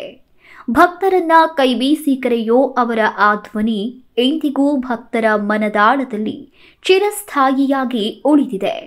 ಅಂತಹ ಶ್ರೀಗಳು ಇಹಲೋಕವನ್ನ ತ್ಯಜಿಸಿ 30 ವರ್ಷಗಳು ಕಳೆದಿವೆ ಅನ್ನೋದನ್ನ ನಿಜಕ್ಕೂ ನಂಬೋದಕ್ಕೆ ಸಾಧ್ಯವಾಗ್ತಿಲ್ಲ. ಅವರೊಂದಿಗಿನ ಅಪರೂಪದ ಒಡನಾಟ ಮತ್ತು ಅವರ ಮಾರ್ಗದರ್ಶನದ ನೆನಪುಗಳು ಪೂಜ್ಯ ಶ್ರೀ ಪಂಡಿತಾರಾಧ್ಯ ಶಿವಾಚಾರ್ಯ ಸ್ವಾಮಿಗಳವರನ್ನ ಮಂತ್ರಮುಗ್ಧರನ್ನಾಗಿಸಿಬಿಟ್ಟಿದೆ. ಅವರ ಆಶೀರ್ವಾದ ನಮ್ಮ ಬದುಕಿನ ಕೊನೆಯವರೆಗೂ ಇರುತ್ತೆ. ಅವರ ಚೈತನ್ಯ, ಪ್ರೇರಣೆ ಮತ್ತು ಸ್ಫೂರ್ತಿ ಸದಾ ನಮ್ಮನ್ನ ಸಮಾಜಮುಖಿಯನ್ನಾಗಿಸುತ್ತಿದೆ ಅಂತ 30ನೇ ಶ್ರದ್ಧಾಂಜಲಿಯ ಈ ಶುಭ ಗಳಿಗೆಯಲ್ಲಿ ಪೂಜ್ಯ ಶ್ರೀ ಪಂಡಿತಾರಾಧ್ಯ ಶ್ರೀಗಳು ಹಿರಿಯ ಗುರುಗಳಿಗೆ ಭಾವಪೂರ್ಣವಾಗಿ ನುಡಿನಮನ ಸಲ್ಲಿಸಿದರು. ಹಿರಿಯ ಶ್ರೀಗಳ ಆಶಯಗಳನ್ನ ಮತ್ತು ಕನಸುಗಳನ್ನ ಭಕ್ತ ಸಮುದಾಯ ಸಾಧಿಸುವಂತಾಗಲಿ ಅಂತ ಪ್ರಾರ್ಥಿಸಿ ಹಾರೈಸಿದ್ರು. ಶಿವ ಶಿವ ಅಲ್ಲಲ್ಲ ಶಿವ ಶಿವ ಶಿವ. ಸ್ವಾಮೀಜಿ, ಬೆಳೆಯುವ ಸಿರಿ ಮೊಳಕೆಯಲ್ಲಿ ಅಂತ ಕರಿತೀವಿ. ಮಕ್ಕಳ ಬಗ್ಗೆ ಗುರುಗಳ, ಯಾಕಂದ್ರೆ ಶಾಲೆಗಳನ್ನ ಪ್ರಾರಂಭ ಮಾಡಿದ್ರೆ ಮಕ್ಕಳ ಬಗ್ಗೆ ವಿಶೇಷವಾದಂತ ದೃಷ್ಟಿಕೋನ ಇತ್ತು ಮುಂದಿನ ಪೀಳಿಗೆ ಬಗ್ಗೆ ಅಂತ ಅನ್ಸುತ್ತೆ. ಆ ಹಿನ್ನೆಲೆಯಲ್ಲಿ ಅವರ ವಿಚಾರಗಳು ಹೇಗಿತ್ತು? ಅವರು ಮಕ್ಕಳನ್ನ ತುಂಬಾ ಪ್ರೀತಿಸ್ತಾ ಇದ್ರು. ಹಂಗಾಗಿನೇ ಅಲ್ಲಿ ಮಠದಲ್ಲಿ ಯಾವಾಗಲೂ ಒಂದು ಗುಂಪೆ ಇರ್ತಿತ್ತು ಅವ್ರ ಜೊತೆಗೆ. ಆಮೇಲೆ ವಾರದಲ್ಲಿ ಅಥವಾ ತಿಂಗಳಿಗೆ 1 ಅಥವಾ 2 ಸರಿ ಅಲ್ಲಿ ನಮ್ಮದು ಶಿವಕುಮಾರ್ ವನ ಅಂತ ಇದೆ. ಈಗ ಅದು ಮೊದಲು ದೊಡ್ಡ ಕಾವಲು ಅಂತ ಕರಿತಾ ಇದ್ರು, ಈಗ ಅದಕ್ಕೆ ಶಿವಕುಮಾರ್ ವನ ಅಂತ ಕರಿತಾ ಇದ್ದಾರೆ. ಅಲ್ಲಿ ಕರ್ಕೊಂಡು ಹೋಗ್ತಾ ಇದ್ರು ನಮ್ಮ ಅಧ್ಯಾಪಕರನ್ನ, ವಿದ್ಯಾರ್ಥಿಗಳನ್ನ, ಎಲ್ಲ ವಿದ್ಯಾರ್ಥಿಗಳನ್ನು ಟ್ರಕ್ನಲ್ಲಿ ಬೇರೆ ಬೇರೆ ವಾಹನಗಳಲ್ಲಿ ಕರ್ಕೊಂಡು ಹೋಗಿ ಅಲ್ಲಿ ಗಿಡ ಮರಗಳನ್ನು ಹಾಕ್ಸೋದು, ಬೀಜ ಹಾಕ್ಸೋದು, ಗಿಡ ನೆಡ್ಸೋದು. ಆಮೇಲೆ ಅಲ್ಲಿ ಸಾಮೂಹಿಕ ಪೂಜೆ ಮಾಡ್ಕೊಳ್ಳೋದ್ರ ಮೂಲಕ ಎಲ್ಲರೂ ಸೇರಿ ಒಂದ್ ಕಡೆ ಪ್ರಸಾದ ಮಾಡೋದು. ಬಹುಶಃ ಒಬ್ಬ ಜಗದ್ಗುರು ಹಿಂಗ್ 10 ಜನರಿಗೆ ಜೊತೆ ಕೂತ್ಕೊಂಡು ಊಟ ಮಾಡೋದೇ ತುಂಬಾ ವಿರಳ. ಖಂಡಿತ. ಆದ್ರೆ ಅವ್ರು ಹಂಗಲ್ಲ, ಎಲ್ಲರನ್ನು ಕುದುರಿಸ್ಕೊಂಡು ಪ್ರಸಾದ ಮಾಡ್ತಾ ಇದ್ರು, ಪೂಜೆ ಮಾಡ್ತಾ ಇದ್ರು. ಅಂದ್ರೆ ಆ ಸಂಸ್ಕಾರವನ್ನ ಜನರಿಗೆ ಬೆಳೆಸ್ಬೇಕು ಅನ್ನುವಂಥದ್ದು ಅವ್ರ ಉದ್ದೇಶ ಆಗಿತ್ತು. ಹಾಗಾಗಿ ಆ ಮಕ್ಕಳು ಅಂತಂದ್ರೆ ಅವ್ರಿಗೆ ಇವರು ಒಂದ್ ರೀತಿ ಮುಂದೆ ಭವಿಷ್ಯದ ಬೀಜಗಳು ಅಂತ ಭಾವಿಸ್ಕೊಂಡಿದ್ರು. ಈಗ ನಾವು ಒಳ್ಳೆ ಸಂಸ್ಕಾರವನ್ನು ಕೊಟ್ಟರೆ ನಾಳೆ ನಾಡಿಗೆ ಹಿತ ಆಗುತ್ತೆ ಅನ್ನುವಂಥ ದೂರದ ಆಲೋಚನೆ ಅವ್ರಿಗಿತ್ತು. ಆಗ ತಾವು ಹೇಳ್ತಾ ಬುದ್ಧಿ ಒಂದು ಮಾತನ್ನ ಹೇಳಿದ್ರು, ಯಾರು ಕಾಯಕ ಮಾಡ್ತಾರೆ ಅವ್ರನ್ನ ತುಂಬಾ ಪ್ರೀತಿಸ್ತಿದ್ರು ಅಂತ. ಹಾಗಾಗಿ ಅವ್ರಿಗೆ ಈ ಕೃಷಿ ಬಗ್ಗೆ, ಆಮೇಲೆ ರೈತರ ಬಗ್ಗೆ, ಮತ್ತೆ ಕೃಷಿಯಲ್ಲಿ ವಾಣಿಜ್ಯ ಬೆಳೆಗಳು ಅಥವಾ ಬೇರೆ ಬೇರೆ ಅವರ ಆಸಕ್ತಿ ಹೇಗಿತ್ತು, ಹೇಗೆ ತಮ್ಮ ಭಕ್ತರಿಗೆ ರೈತರಾಗ್ಲಿಕ್ಕೆ ಸಲಹೆ ಮಾಡ್ತಿದ್ರು, ಆ ಹಿನ್ನೆಲೆ. ಕೃಷಿ ಅಂದ ತಕ್ಷಣ ನಮಗೆ ನೆನಪಾಗುವಂಥದ್ದು ನಮ್ಮ ಮಠದಲ್ಲಿ ಚರಪಟ್ಟಾಧ್ಯಕ್ಷ ಅಂತ ಇದ್ರು, ಇದು ಮಲ್ಲಿಕಾರ್ಜುನ ಶಿವಾಚಾರ್ಯ ಸ್ವಾಮೀಜಿ ಅವರು ಅಂತ. ಬಹುಶಃ ಅವ್ರನ್ನ ನಾವೊಂದು ಕೃಷಿ ಸಚಿವರು ಅಂತ ಹೇಳ್ಬೋದಲ್ಲ. ಅವರು ಎಲ್ಲ ಕಡೆನೂ ಕೃಷಿಗೆ ಮಹತ್ವವನ್ನು ಕೊಡ್ತಾ ಇದ್ರು. ಅವ್ರು ಏನ್ ಕೆಲಸ ಕೃಷಿ ಮಾಡ್ತೇವೆ ಅಂತಾರೆ ಅದಕ್ಕೆ ಇವ್ರು ಪ್ರೋತ್ಸಾಹ ಕೊಡ್ತಾ ಇದ್ರು.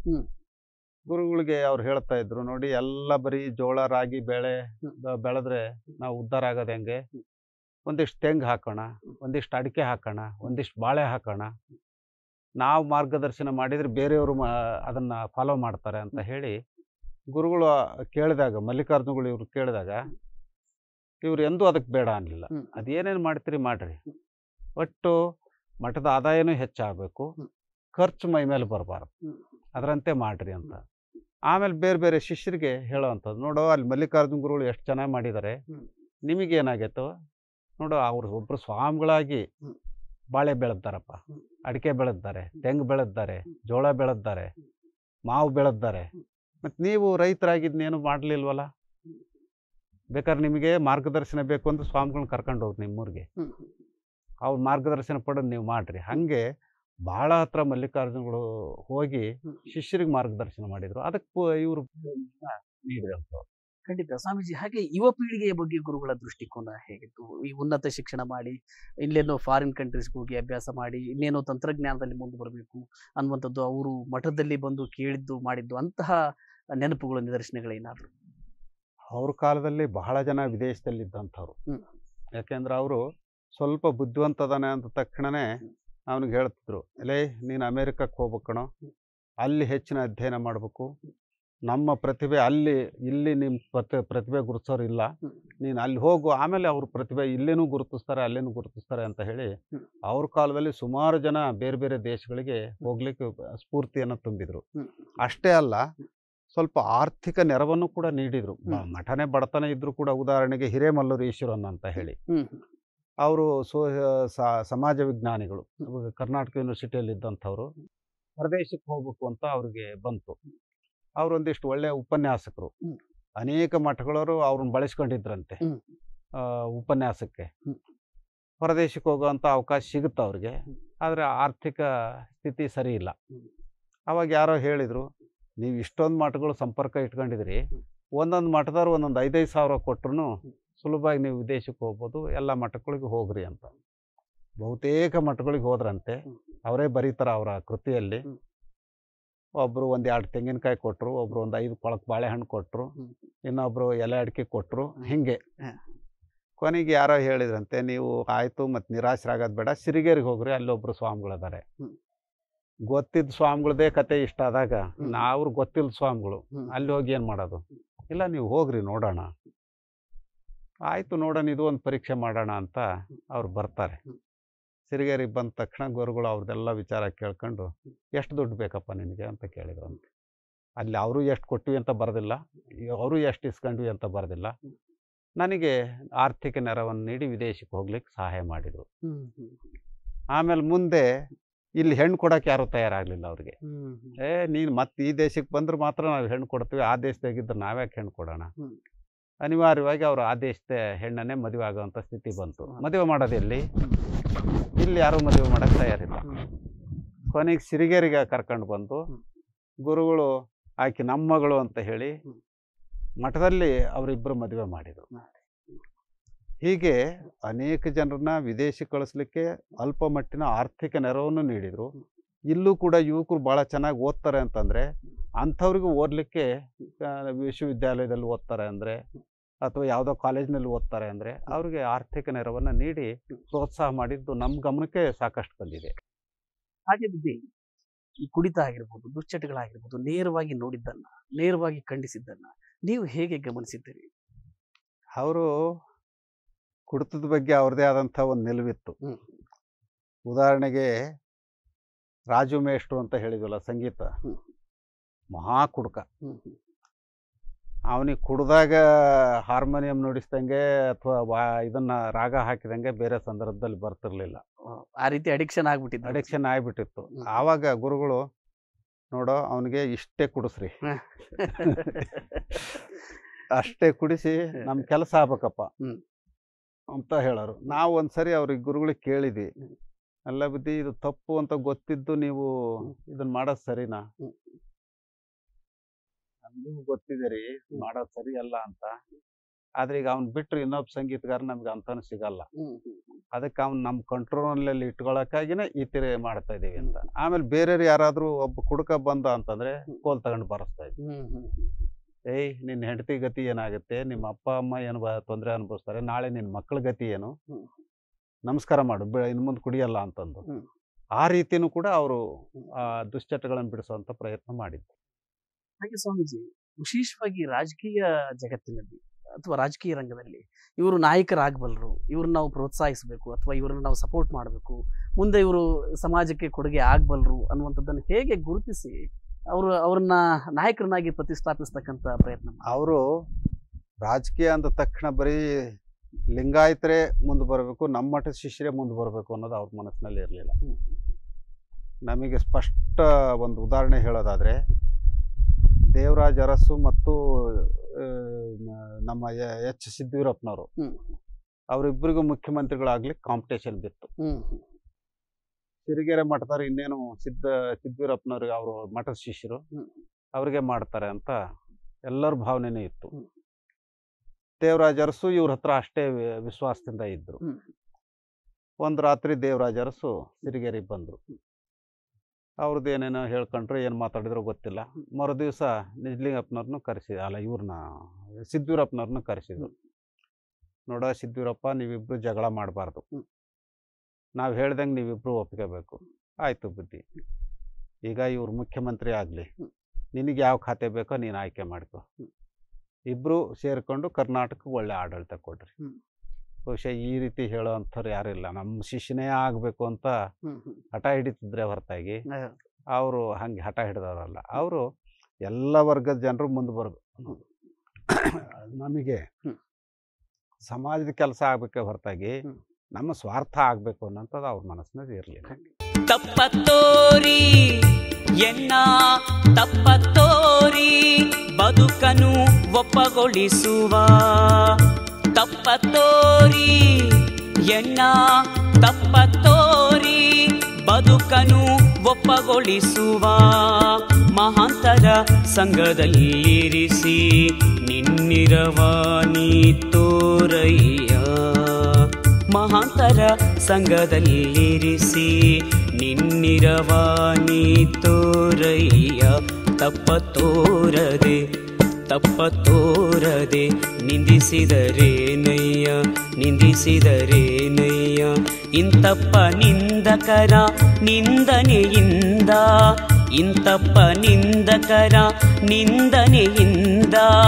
ಬುದ್ಧಿ ವಿಕಾರ ಆಗದಂತಿರಿಸಯ್ಯ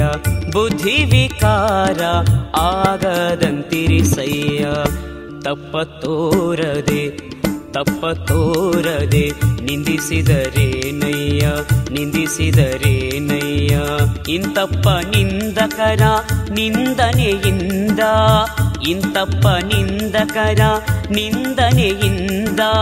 ಬುದ್ಧಿ ವಿಕಾರ ಆಗದಂತಿರಿಸಯ್ಯ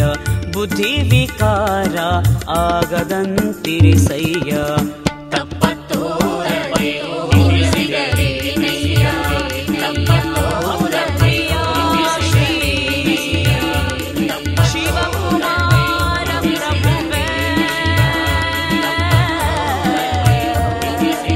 ಶಿವಕುಮಾರ ಪ್ರಭುವೇ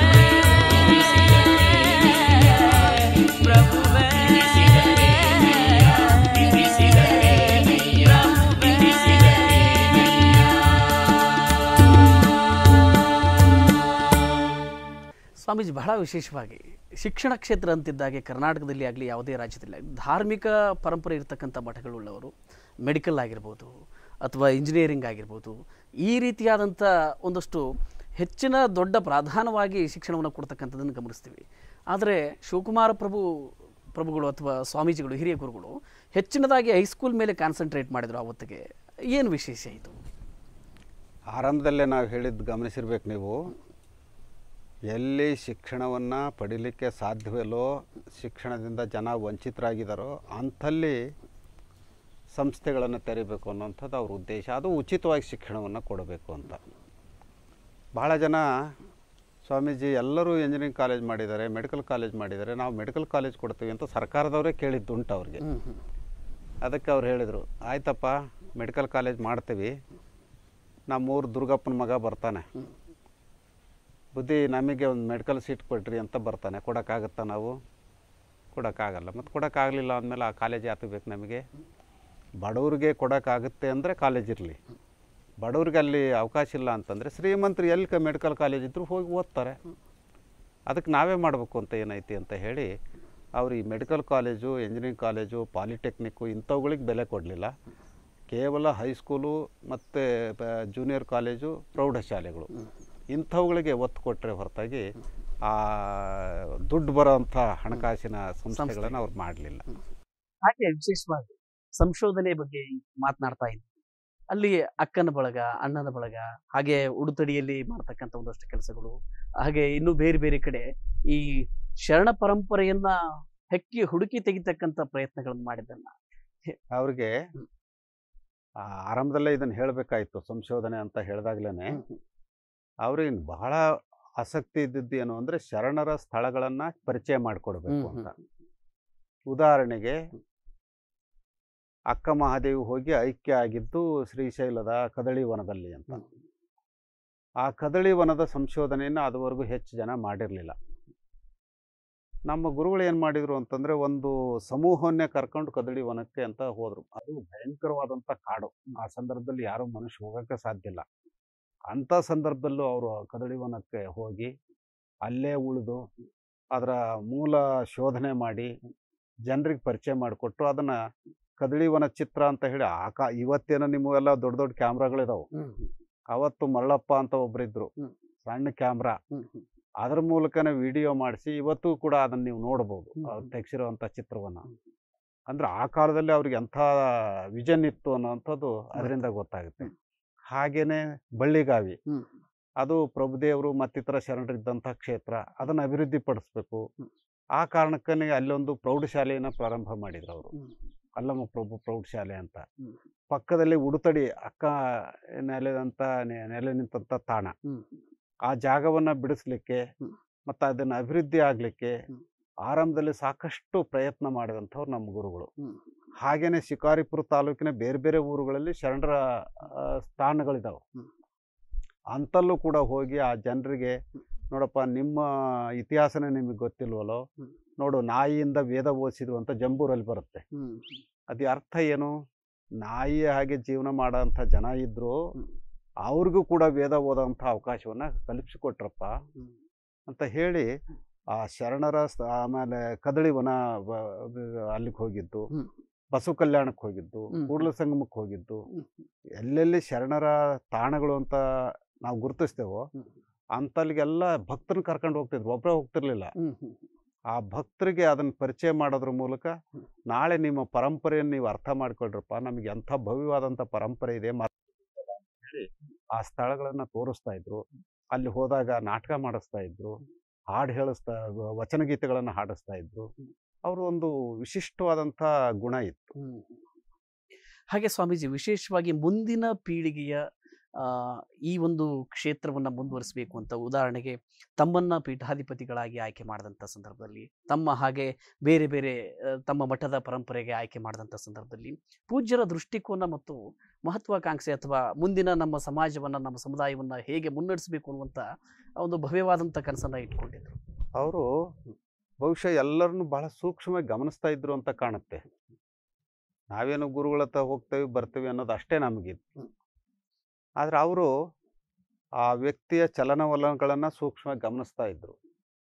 ಈ ವ್ಯಕ್ತಿ ನಾಳೆ ನಮ್ಮ ಸಮಾಜಕ್ಕೆ ಏನಾದರೂ ಮಾಡ್ಲಿಕ್ಕೆ ಸಾಧ್ಯ, ಯಾವ ರೀತಿ ಈ ವ್ಯಕ್ತಿಯನ್ನು ಬಳಸ್ಕೊಳ್ಬೇಕು, ಇವನನ್ನು ಒಂದು ಕಾಲೇಜಿನ ಪ್ರಿನ್ಸಿಪಾಲ್ ಮಾಡಿದ್ರೆ ಹೇಗೆ, ಹೈಸ್ಕೂಲ್ ಹೆಡ್ ಮಾಸ್ಟರ್ ಮಾಡಿದ್ರೆ ಹೇಗೆ, ಅಥವಾ ಆಡಳಿತಾಧಿಕಾರಿಗಳನ್ನ ಮಾಡಿದ್ರೆ ಹೇಗೆ, ಹೀಗೆ ಪ್ರತಿಯೊಂದು ಯೋಚನೆ ಮಾಡಿ ಅವ್ರು ಮಾಡ್ತಾಯಿದ್ರು.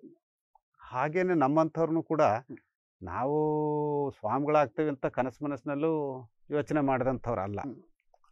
ಆದರೆ ಮೈಸೂರಿನಲ್ಲಿ ನಾವು ಓದ್ತಾ ಇರೋ ಸಂದರ್ಭದಲ್ಲಿ ಬಂದು ಗುರುಗಳು ಮುಂದೆ ಏನಾಗಬೇಕು ಅಂತ ಇದೆಯಪ್ಪ ಅಂತ ಪ್ರಶ್ನೆ ಮಾಡಿದರು. ನಾವೇನು ಯೋಚನೆ ಮಾಡಿಲ್ಲ, ಸನ್ಯಾಸಿ ಆಗ್ಬೇಕಪ್ಪ ನೀನು ಅಂತ ಒಂದೇ ಮಾತಿಗೆ ಒಪ್ಕೊಂಡ್ವಿ. ಆದರೆ ನಂತರ ನಮಗೆ ಚಿಂತನೆ ಶುರುವಾಯಿತು, ನಮಗೆ ಆ ಸಾಮರ್ಥ್ಯ ಇದೆಯಾ, ಸನ್ಯಾಸಿ ಆಗ್ಲಿಕ್ಕೆ ಸಾಧ್ಯ ಆಗುತ್ತಾ? ನಮ್ಮ ಅವರ ನಡುವೆ ನಡೆದಿರುವಂಥ ಪತ್ರ ವ್ಯವಹಾರಗಳಿದಾವು. ನಾವು ಅವ್ರಿಗೆ ಮರುದಿವ್ಸ ಪತ್ರ ಬರೋದು, ನಮ್ಮನ್ನೇನೇನು ಮಠ ಬಿಟ್ಟು ಹೊರಗೆ ಓಡಿಸ್ತಾರೆ, ಹೆಂಗಿದ್ರು ಇನ್ನೇನು ಫೈನಲ್ ಇಯರ್ ಎಮ್ಮೆ, ಎಲ್ಲಾದ್ರೂ ಒಂದು ಉದ್ಯೋಗ ಸಿಗುತ್ತೆ, ಜೀವನ ಮಾಡ್ಬೋದು, ಇಲ್ಲಿಂದ ಹೊರಗೆ ಹಾಕಿದ್ರೆ ಏನಾಗ್ತೈತಿ ಅನ್ನೋವಂಥ ಗಟ್ಟಿ ಧೈರ್ಯ ಮಾಡ್ಕೊಂಡೆ ಒಂದು ಪತ್ರ ಬರೆದ್ವಿ. ನಿನ್ನೆ ನೀವು ಬಂದಾಗ ನೀನು ಏನಾಗ್ತೀಯ ಅಂತ ಕೇಳಿದ್ರಿ, ಸನ್ಯಾಸಿ ಆಗಬೇಕು ಅಂತ ಹೇಳಿದ್ರಿ, ನಾವು ಒಪ್ಕೊಂಡ್ವಿ. ಆದರೆ ಈಗ ನಮ್ಮ ಮನಸ್ಸು ಅಲ್ಲೋಲ ಕಲ್ಲೋಲ ಆಗಿದೆ, ನಾವು ಸನ್ಯಾಸಿ ಆಗ್ತಿದ್ರಿಲ್ಲ.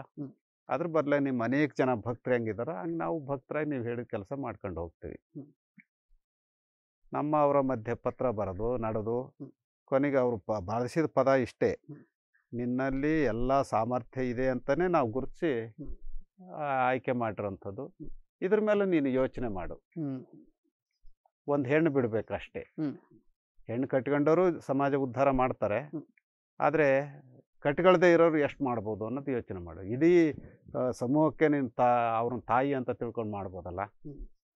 ಈ ರೀತಿ ನಮ್ಮನ್ನು ಹುರಿದುಂಬಿಸಿದ್ರು, ಪ್ರೇರೇಪಿಸಿದ್ರು, ಒಳ್ಳೆ ಕೆಲಸ ಮಾಡಿದಾಗ ಮೆಚ್ಚಿದ್ರು, ನಾವೇನಾದರೂ ತಪ್ಪು ಮಾಡಿದಾಗ ತಿದ್ದಿದ್ರು.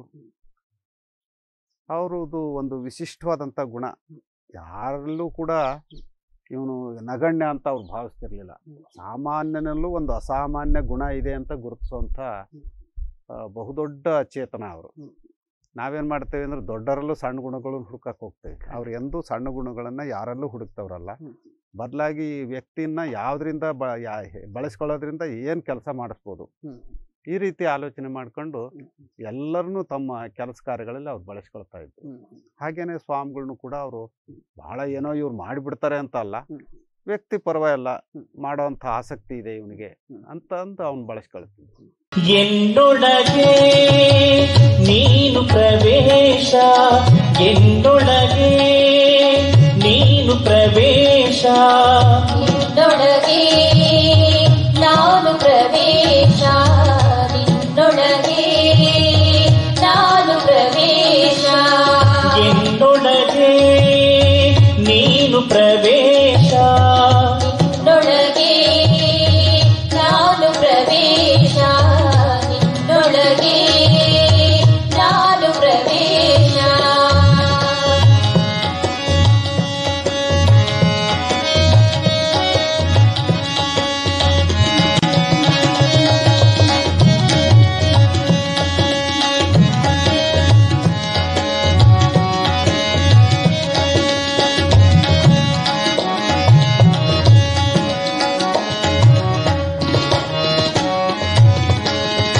ದೇವನೀನಲ್ಲದಿಲ್ಲ ಭಕ್ತನಾನಲ್ಲದಿಲ್ಲ ದೇವನೀನಲ್ಲದಿಲ್ಲ ಭಕ್ತನಾನಲ್ಲದಿಲ್ಲ ಈ ಪರಿಯ ಮಾಡುವವರಿನ್ನಾರು ಹೇಳ ಈ ಪರಿಯ ಮಾಡುವವರಿನ್ನಾರು ಹೇಳ ಎನಗೆ ನೀನೇ ಗತಿ ನಿನಗೆ ನಾನೇ ಗತಿ ಎನಗೆ ನೀನೇ ಗತಿ ನಿನಗೆ ನಾನೇ ಗತಿ ಇನ್ನೇಕೆ ಜವಾನಿಕೆ ಇನ್ನೇಕೆ ಜವಾನಿಕೆ ಇನ್ನೇಕೆ ಜವಾನಿಕೆ ಮುನಿಲಿಂಗವೇ ದಿವ್ಯ ವಿಶ್ವೇಶ್ವರ ವಿಶ್ವೇಶ್ವರ ವಿಶ್ವೇಶ್ವರ ವಿಶ್ವೇಶ್ವರ എന്നൊടಗೆ ನೀನು ಪ್ರವೇಶ ನೊಳಗೆ ನಾನು ಪ್ರವೇಶ ನೊಳಗೆ ನಾನು ಪ್ರವೇಶ എന്നൊടಗೆ ನೀನು ಪ್ರವೇಶ ನಿನ್ನೊಳಗೆ ನಾನು ಪ್ರವೇಶ ನಿನ್ನೊಳಗೆ ನಾನು ಪ್ರವೇಶ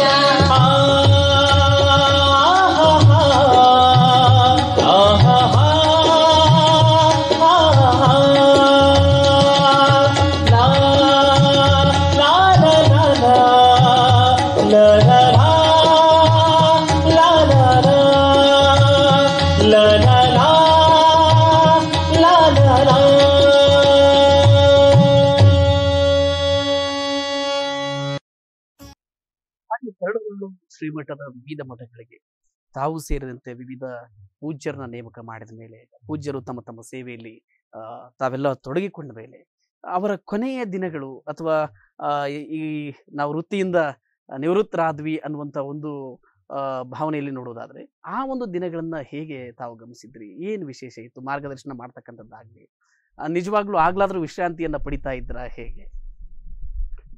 ಅವರು ಸ್ವಾಮಿಯ ಅಂದ್ರೆ ಪೀಠಾಧಿಪತಿಯಿಂದ ನಿವೃತ್ತರಾದರೂ ಕೂಡ ಸಮಾಜದಿಂದ ನಿವೃತ್ತಿ ಆಗಿರಲಿಲ್ಲ. ಖಂಡಿತ ಅವ್ರ ಹತ್ರ ನಿರಂತರವಾಗಿ ಜನ ಸಂಪರ್ಕ ಇರ್ತಿತ್ತು. ಅವ್ರಿಗೆ ಮಾರ್ಗದರ್ಶನ ಮಾಡ್ತಿದ್ರು, ಎಲ್ಲ ಕಡೆ ಹೋಗ್ತಾ ಇದ್ರು, ಹೇಳ್ತಾ ಇದ್ರು. ನಮಗೂ ಕೂಡ ಮಾರ್ಗದರ್ಶನ ಮಾಡ್ತಾ ಇದ್ರು. ತಪ್ಪು ಹೆಜ್ಜೆ ಇಟ್ಟಾಗ ತಿದ್ದುತ್ತಾ ಇದ್ರು. ಅವ್ರು ಎಂದೂ ನಾವು ನಿವೃತ್ತಿ ಆಗಿಬಿಟ್ಟಿದ್ದೀವಿ, ನಮಗೆ ಸಂಬಂಧವೇ ಇಲ್ಲ ಇದು ಯಾವುದು ಅಂತ ಕೂತಾರಲ್ಲ. ನಿವೃತ್ತಿಯ ಸಂದರ್ಭದಲ್ಲೂ ಪ್ರವೃತ್ತರಾದಂಥವ್ರು. ಅವರು ಜೀವನವನ್ನು ಬಹಳ ಲವಲವಿಕೆಯಿಂದನೇ ಕಳೆದಂಥವ್ರು. ಯಾವಾಗಲೂ ಕೂಡ ಅವ್ರಿಗೆ ಎಷ್ಟೇ ಸಂಕಟ ಆಗಿದ್ರು ಹೊರಗಡೆ ತೋರಿಸ್ತಿರ್ಲಿಲ್ಲ ಅವರು. ನಗ್ನಗ್ತಾನೆ ಮತ್ತೆ ಹೀಗೆ ಮಾಡಬೇಕು ಹಾಗೆ ಮಾಡಬೇಕು. ಸಣ್ಣ ಮಕ್ಕಳ ಜೊತೆಗೆ ಅವ್ರು ಮಾತಾಡೋವಂಥ ರೀತಿ ಅವ್ರ ಹತ್ರ ಮುಗ್ಧರ ಹತ್ರ ಮುಗ್ಧ ರೀತಿಯಲ್ಲೇ ಮಾತಾಡ್ತಾಯಿದ್ರು. ವಿಚಾರವಂತರ ಹತ್ರ ವಿಚಾರವಂತರ ರೀತಿಯಲ್ಲೇ ಮಾತಾಡ್ತಾಯಿದ್ರು. ಆಯಾ ವಯಸ್ಸಿಗೆ ಅನುಗುಣವಾಗಿ ಅವರು ವ್ಯವಹಾರ ಮಾಡ್ತಾಯಿದ್ರು. ಹಾಗೆ ಸರ್, ತಮಗೆ ನೆನಪಿರೋ ಹಾಗೆ ತಾವು ಗಮನಿಸಿದ ಹಾಗೆ ತುಂಬಾ ಸಂತಸದಾಯಕವಾಗಿ ಕಳೆದಂತ ಸಂದರ್ಭಗಳು, ನನಗೆ ಆ ಕ್ಷಣಕ್ಕೆ ತುಂಬಾ ಹರ್ಷವನ್ನು ವ್ಯಕ್ತಪಡಿಸಿದಂತ ಘಟನೆಗಳು ಏನಾದರೂ ಇದೆಯಾ? ತಕ್ಷಣ ಹೇಳೋದು ಕಷ್ಟ. ಅವರು ಬಹುತೇಕ ತಮ್ಮ ನಿವೃತ್ತಿ ಜೀವನವನ್ನು ತುಂಬ ಸಂತೋಷದಿಂದನೇ ಕಳೆದಿದ್ದಾರೆ ಅಂತ ನಾವು ಭಾವಿಸ್ಕೊಳ್ತೀವಿ. ಕೆಲವು ಸಣ್ಣ ಪುಟ್ಟ ನೋವುಗಳು ಇರ್ಬೋದು, ಅವುಗಳನ್ನು ಬಹಿರಂಗವಾಗಿ ಅವರು ಹೇಳ್ತಿರ್ಲಿಲ್ಲ, ನಾವು ಹೇಳೋಕ್ಕಾಗಲ್ಲ. ಯಾವ ವ್ಯಕ್ತಿ ಅಂದಮೇಲೆ ಒಂದು ಸಣ್ಣದ ಪುಟ್ಟ ನೋವುಗಳು ಇದ್ದೇ ಇರ್ತವೆ. ಆದರೆ ಅವ್ರಿಗೆ ನೋವಿಗಿಂತ ಸಮಾಜಕ್ಕೆ ಇನ್ನೂ ನಾನು ಏನು ಮಾಡ್ಬೋದು, ಅವರು ನಿವೃತ್ತಿ ಆದಾಗ ಅಂದ್ಕೊಂಡಿದ್ರು ಅನುಭವ ಮಂಟಪದ ಕೆಲಸ ಕಾರ್ಯಗಳನ್ನು ನಾನು ಮಾಡಬೇಕು, ಅದು ಖಾಲಿ ಇದೆ ಅಂತ ಅನ್ನೋದೊಂದು. ಆಮೇಲೆ ಬಸವಣ್ಣವ್ರಿಗೆ ಸಂಬಂಧಪಟ್ಟಂತೆ ಒಂದು ಅಪರೂಪದ ನಾಟಕವನ್ನು ಬರೀಬೇಕು ಅಂತ ಇದ್ರು. ಆದರೆ ಅವು ಎರಡೂ ಕೆಲಸ ಕಾರ್ಯಗಳನ್ನು ಮಾಡ್ಲಿಕ್ಕೆ ಆಗಲಿಲ್ವಲ್ಲ ಅನ್ನುವಂಥ ಕೊರಗು ಕೂಡ ಅವ್ರಿಗೆ ಇತ್ತು. ಅದಕ್ಕೆ ಅವ್ರು ಹೇಳ್ತಾ ಇದ್ರು, ನಾವು ಮಾಡೋಕ್ಕಾಗಲಿಲ್ಲ, ನೀವೆಲ್ಲ ಮಾಡ್ರಿ ಅಂತ ನಮಗೆ ಅದನ್ನು ಪ್ರಚೋದನೆಯನ್ನು ಕೊಡ್ತಾ ಇದ್ರು. ಹಾಗಾಗಿನೇ ಅವರ ಆಶಯದ ಹಿನ್ನೆಲೆಯಲ್ಲಿ ನಾವು ಜಂಗಮದೆಡೆಗೆ ನಾಟಕವನ್ನು ಬರೆದಿದ್ದು. ಗುರುಗಳಿಗೆ ಬಹಳ ಆಸೆ ಇತ್ತು, ಇದು ನಾವು ಬರೆದಿದ್ದು ಅಂತಲ್ಲ, ಗುರುಗಳೇ ನಮ್ಮಿಂದ ಬರೆಸಿದ್ರು ಅನ್ನೋಂಥ ಭಾವದಿಂದ ನಾವು ಆ ಜಂಗಮದೆಡೆಗೆ ನಾಟಕವನ್ನು ಪ್ರಾರಂಭ ಮಾಡಿದ್ದು. ಹಾಗೆ ಶ್ರಾವಣ ಸಂಧೆ ಅಥವಾ ಮತ್ತೆ ಕಲ್ಯಾಣ, ಇನ್ನೂ ಅನೇಕ ರೀತಿಯ ಶರಣರ ವಿಚಾರಗಳನ್ನು ನಾವು ಪ್ರಾರಂಭ ಮಾಡಿದ್ವಿ. ಅಥವಾ ಇಲ್ಲಿ ನಾಟಕೋತ್ಸವ, ಶಿವ ಸಂಚಾರ, ಇವೆಲ್ಲವೂ ಕೂಡ ನಮ್ಮ ಆಲೋಚನೆಗಳಲ್ಲ. ಅವು ಗುರುಗಳ ಆಶಯಗಳು. ಆ ಆಶಯಗಳಿಗೆ ಒಂದು ರೂಪವನ್ನು ಕೊಡುವಂಥ ಪ್ರಯತ್ನವನ್ನು ಅಷ್ಟೇ ನಾವು ಮಾಡಿದ್ವಿ. ಹಾಗೆ ಇನ್ನು ಕೊನೆಯದಾಗಿ ಪರಮ ಪೂಜ್ಯರಿಂದ ಮುಂದಿನ ಪೀಳಿಗೆಯ ಪೀಠಾಧಿಪತಿಗಳು ಅಥವಾ ಮುಂದಿನ ಪೀಳಿಗೆಯ ಸ್ವಾಮೀಜಿಗಳು ಇಂಥ ಒಂದು ವಿಶೇಷವಾದಂಥ ಗುಣಗಳನ್ನು ಕಲಿತ್ಕೊಂಡ್ರೆ ತುಂಬಾ ಅನುಕೂಲ ಅನ್ನುವಂಥ ಒಂದಷ್ಟು ವಿಚಾರಗಳನ್ನ ಅವರಿಂದ ನೇರವಾಗಿ ನಾವು ಎತ್ಕೊಳ್ಳೋದಾದ್ರೆ ಯಾವುದನ್ನ ಗಮನಿಸ್ಬೋದು? ಮೊದಲನೇದು ಅವ್ರದ್ದು ದಿಟ್ಟ ಹೆಜ್ಜೆ ಧೀರ ಕ್ರಮ. ಎಂದೂ ಯಾರಿಗೂ ತಲೆ ತಗ್ಗಿಸುವಂಥ ಭಾವನೆ ಅವ್ರಿಗಿರಲಿಲ್ಲ. ಹಾಗಂತ ಅಹಂಕಾರಿಗಳಲ್ಲ. ಎಷ್ಟೋ ಸಂದರ್ಭದಲ್ಲಿ ನಾವು ನೋಡಿದ್ದೇವೆ, ನೀವು ಬಂದು ಬುದ್ಧಿ ಇದು ಅಲ್ಲ ತಾವು ಮಾಡಿದ್ದು ಅಂತಂದರೆ, ಏಯ್ ನಮಗೆ ಬುದ್ಧಿ ಹೇಳಕ್ಕೆ ಬಂದಿಯೇನೋ ಅಂತ ಬೈಯೋರು.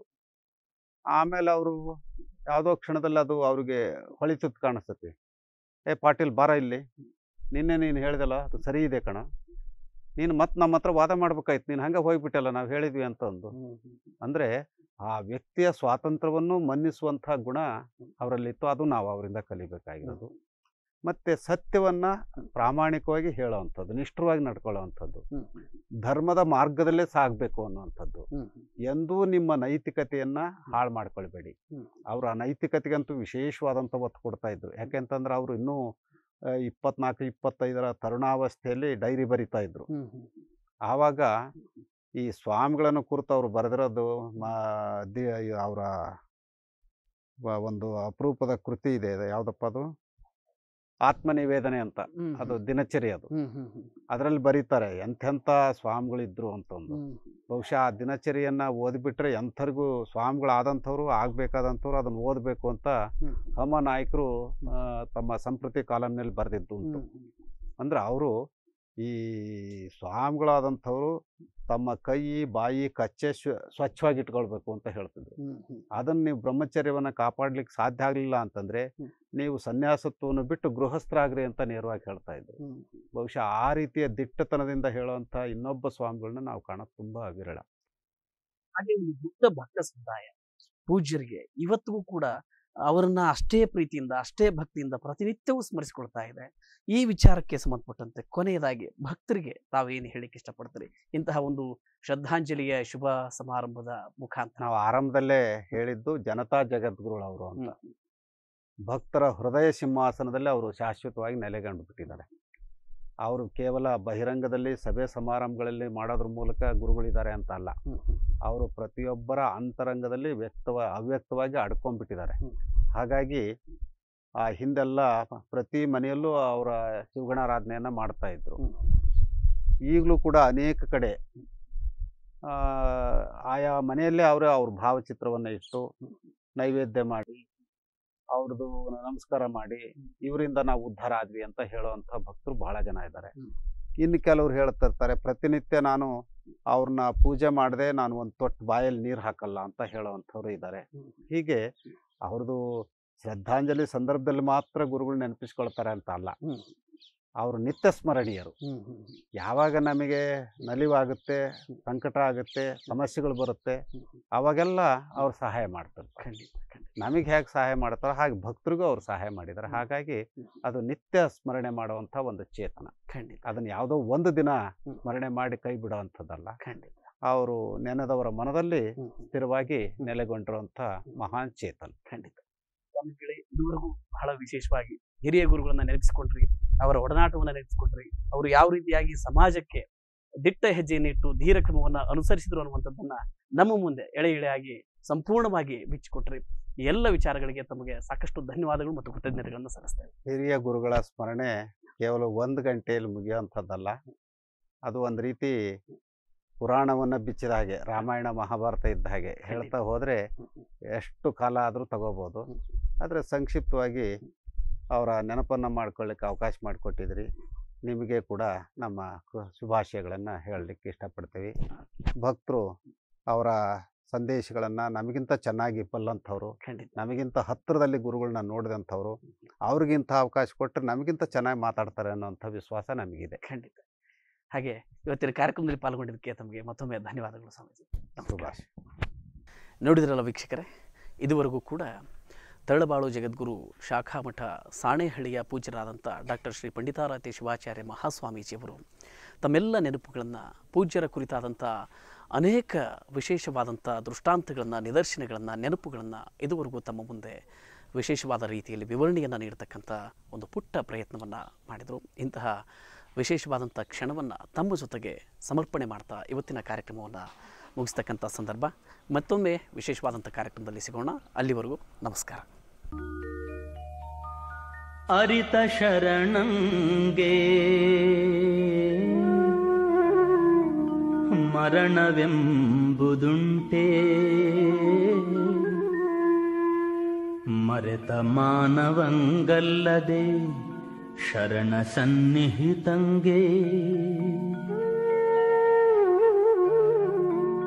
ಮರಣವೆಂಬುದುಂಟೆ.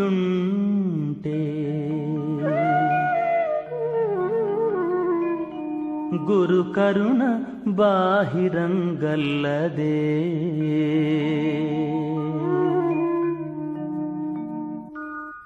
ಅರಿತ ಶರಣಂಗೆ ಮರಣವೆಂಬುದುಂಟೆ, ಅರಿತ ಶರಣಂಗೆ ಮರಣವೆಂಬುದುಂಟೆ, ಮರೆತ ಮಾನವಂಗಲ್ಲದೆ ಶರಣ ಸನ್ನಿಹಿತಂಗೆ, ಮರಣವೆಂಬುದುಂಟೆ. ಗುರು ಕರುಣ ಬಾಹಿರಂಗಲ್ಲದೆ, ಅರಿತ ಶರಣಂಗೆ ಮರಣವೆಂಬುದುಂಟೆ, ಮರಣವೆಂಬುದುಂಟೆ.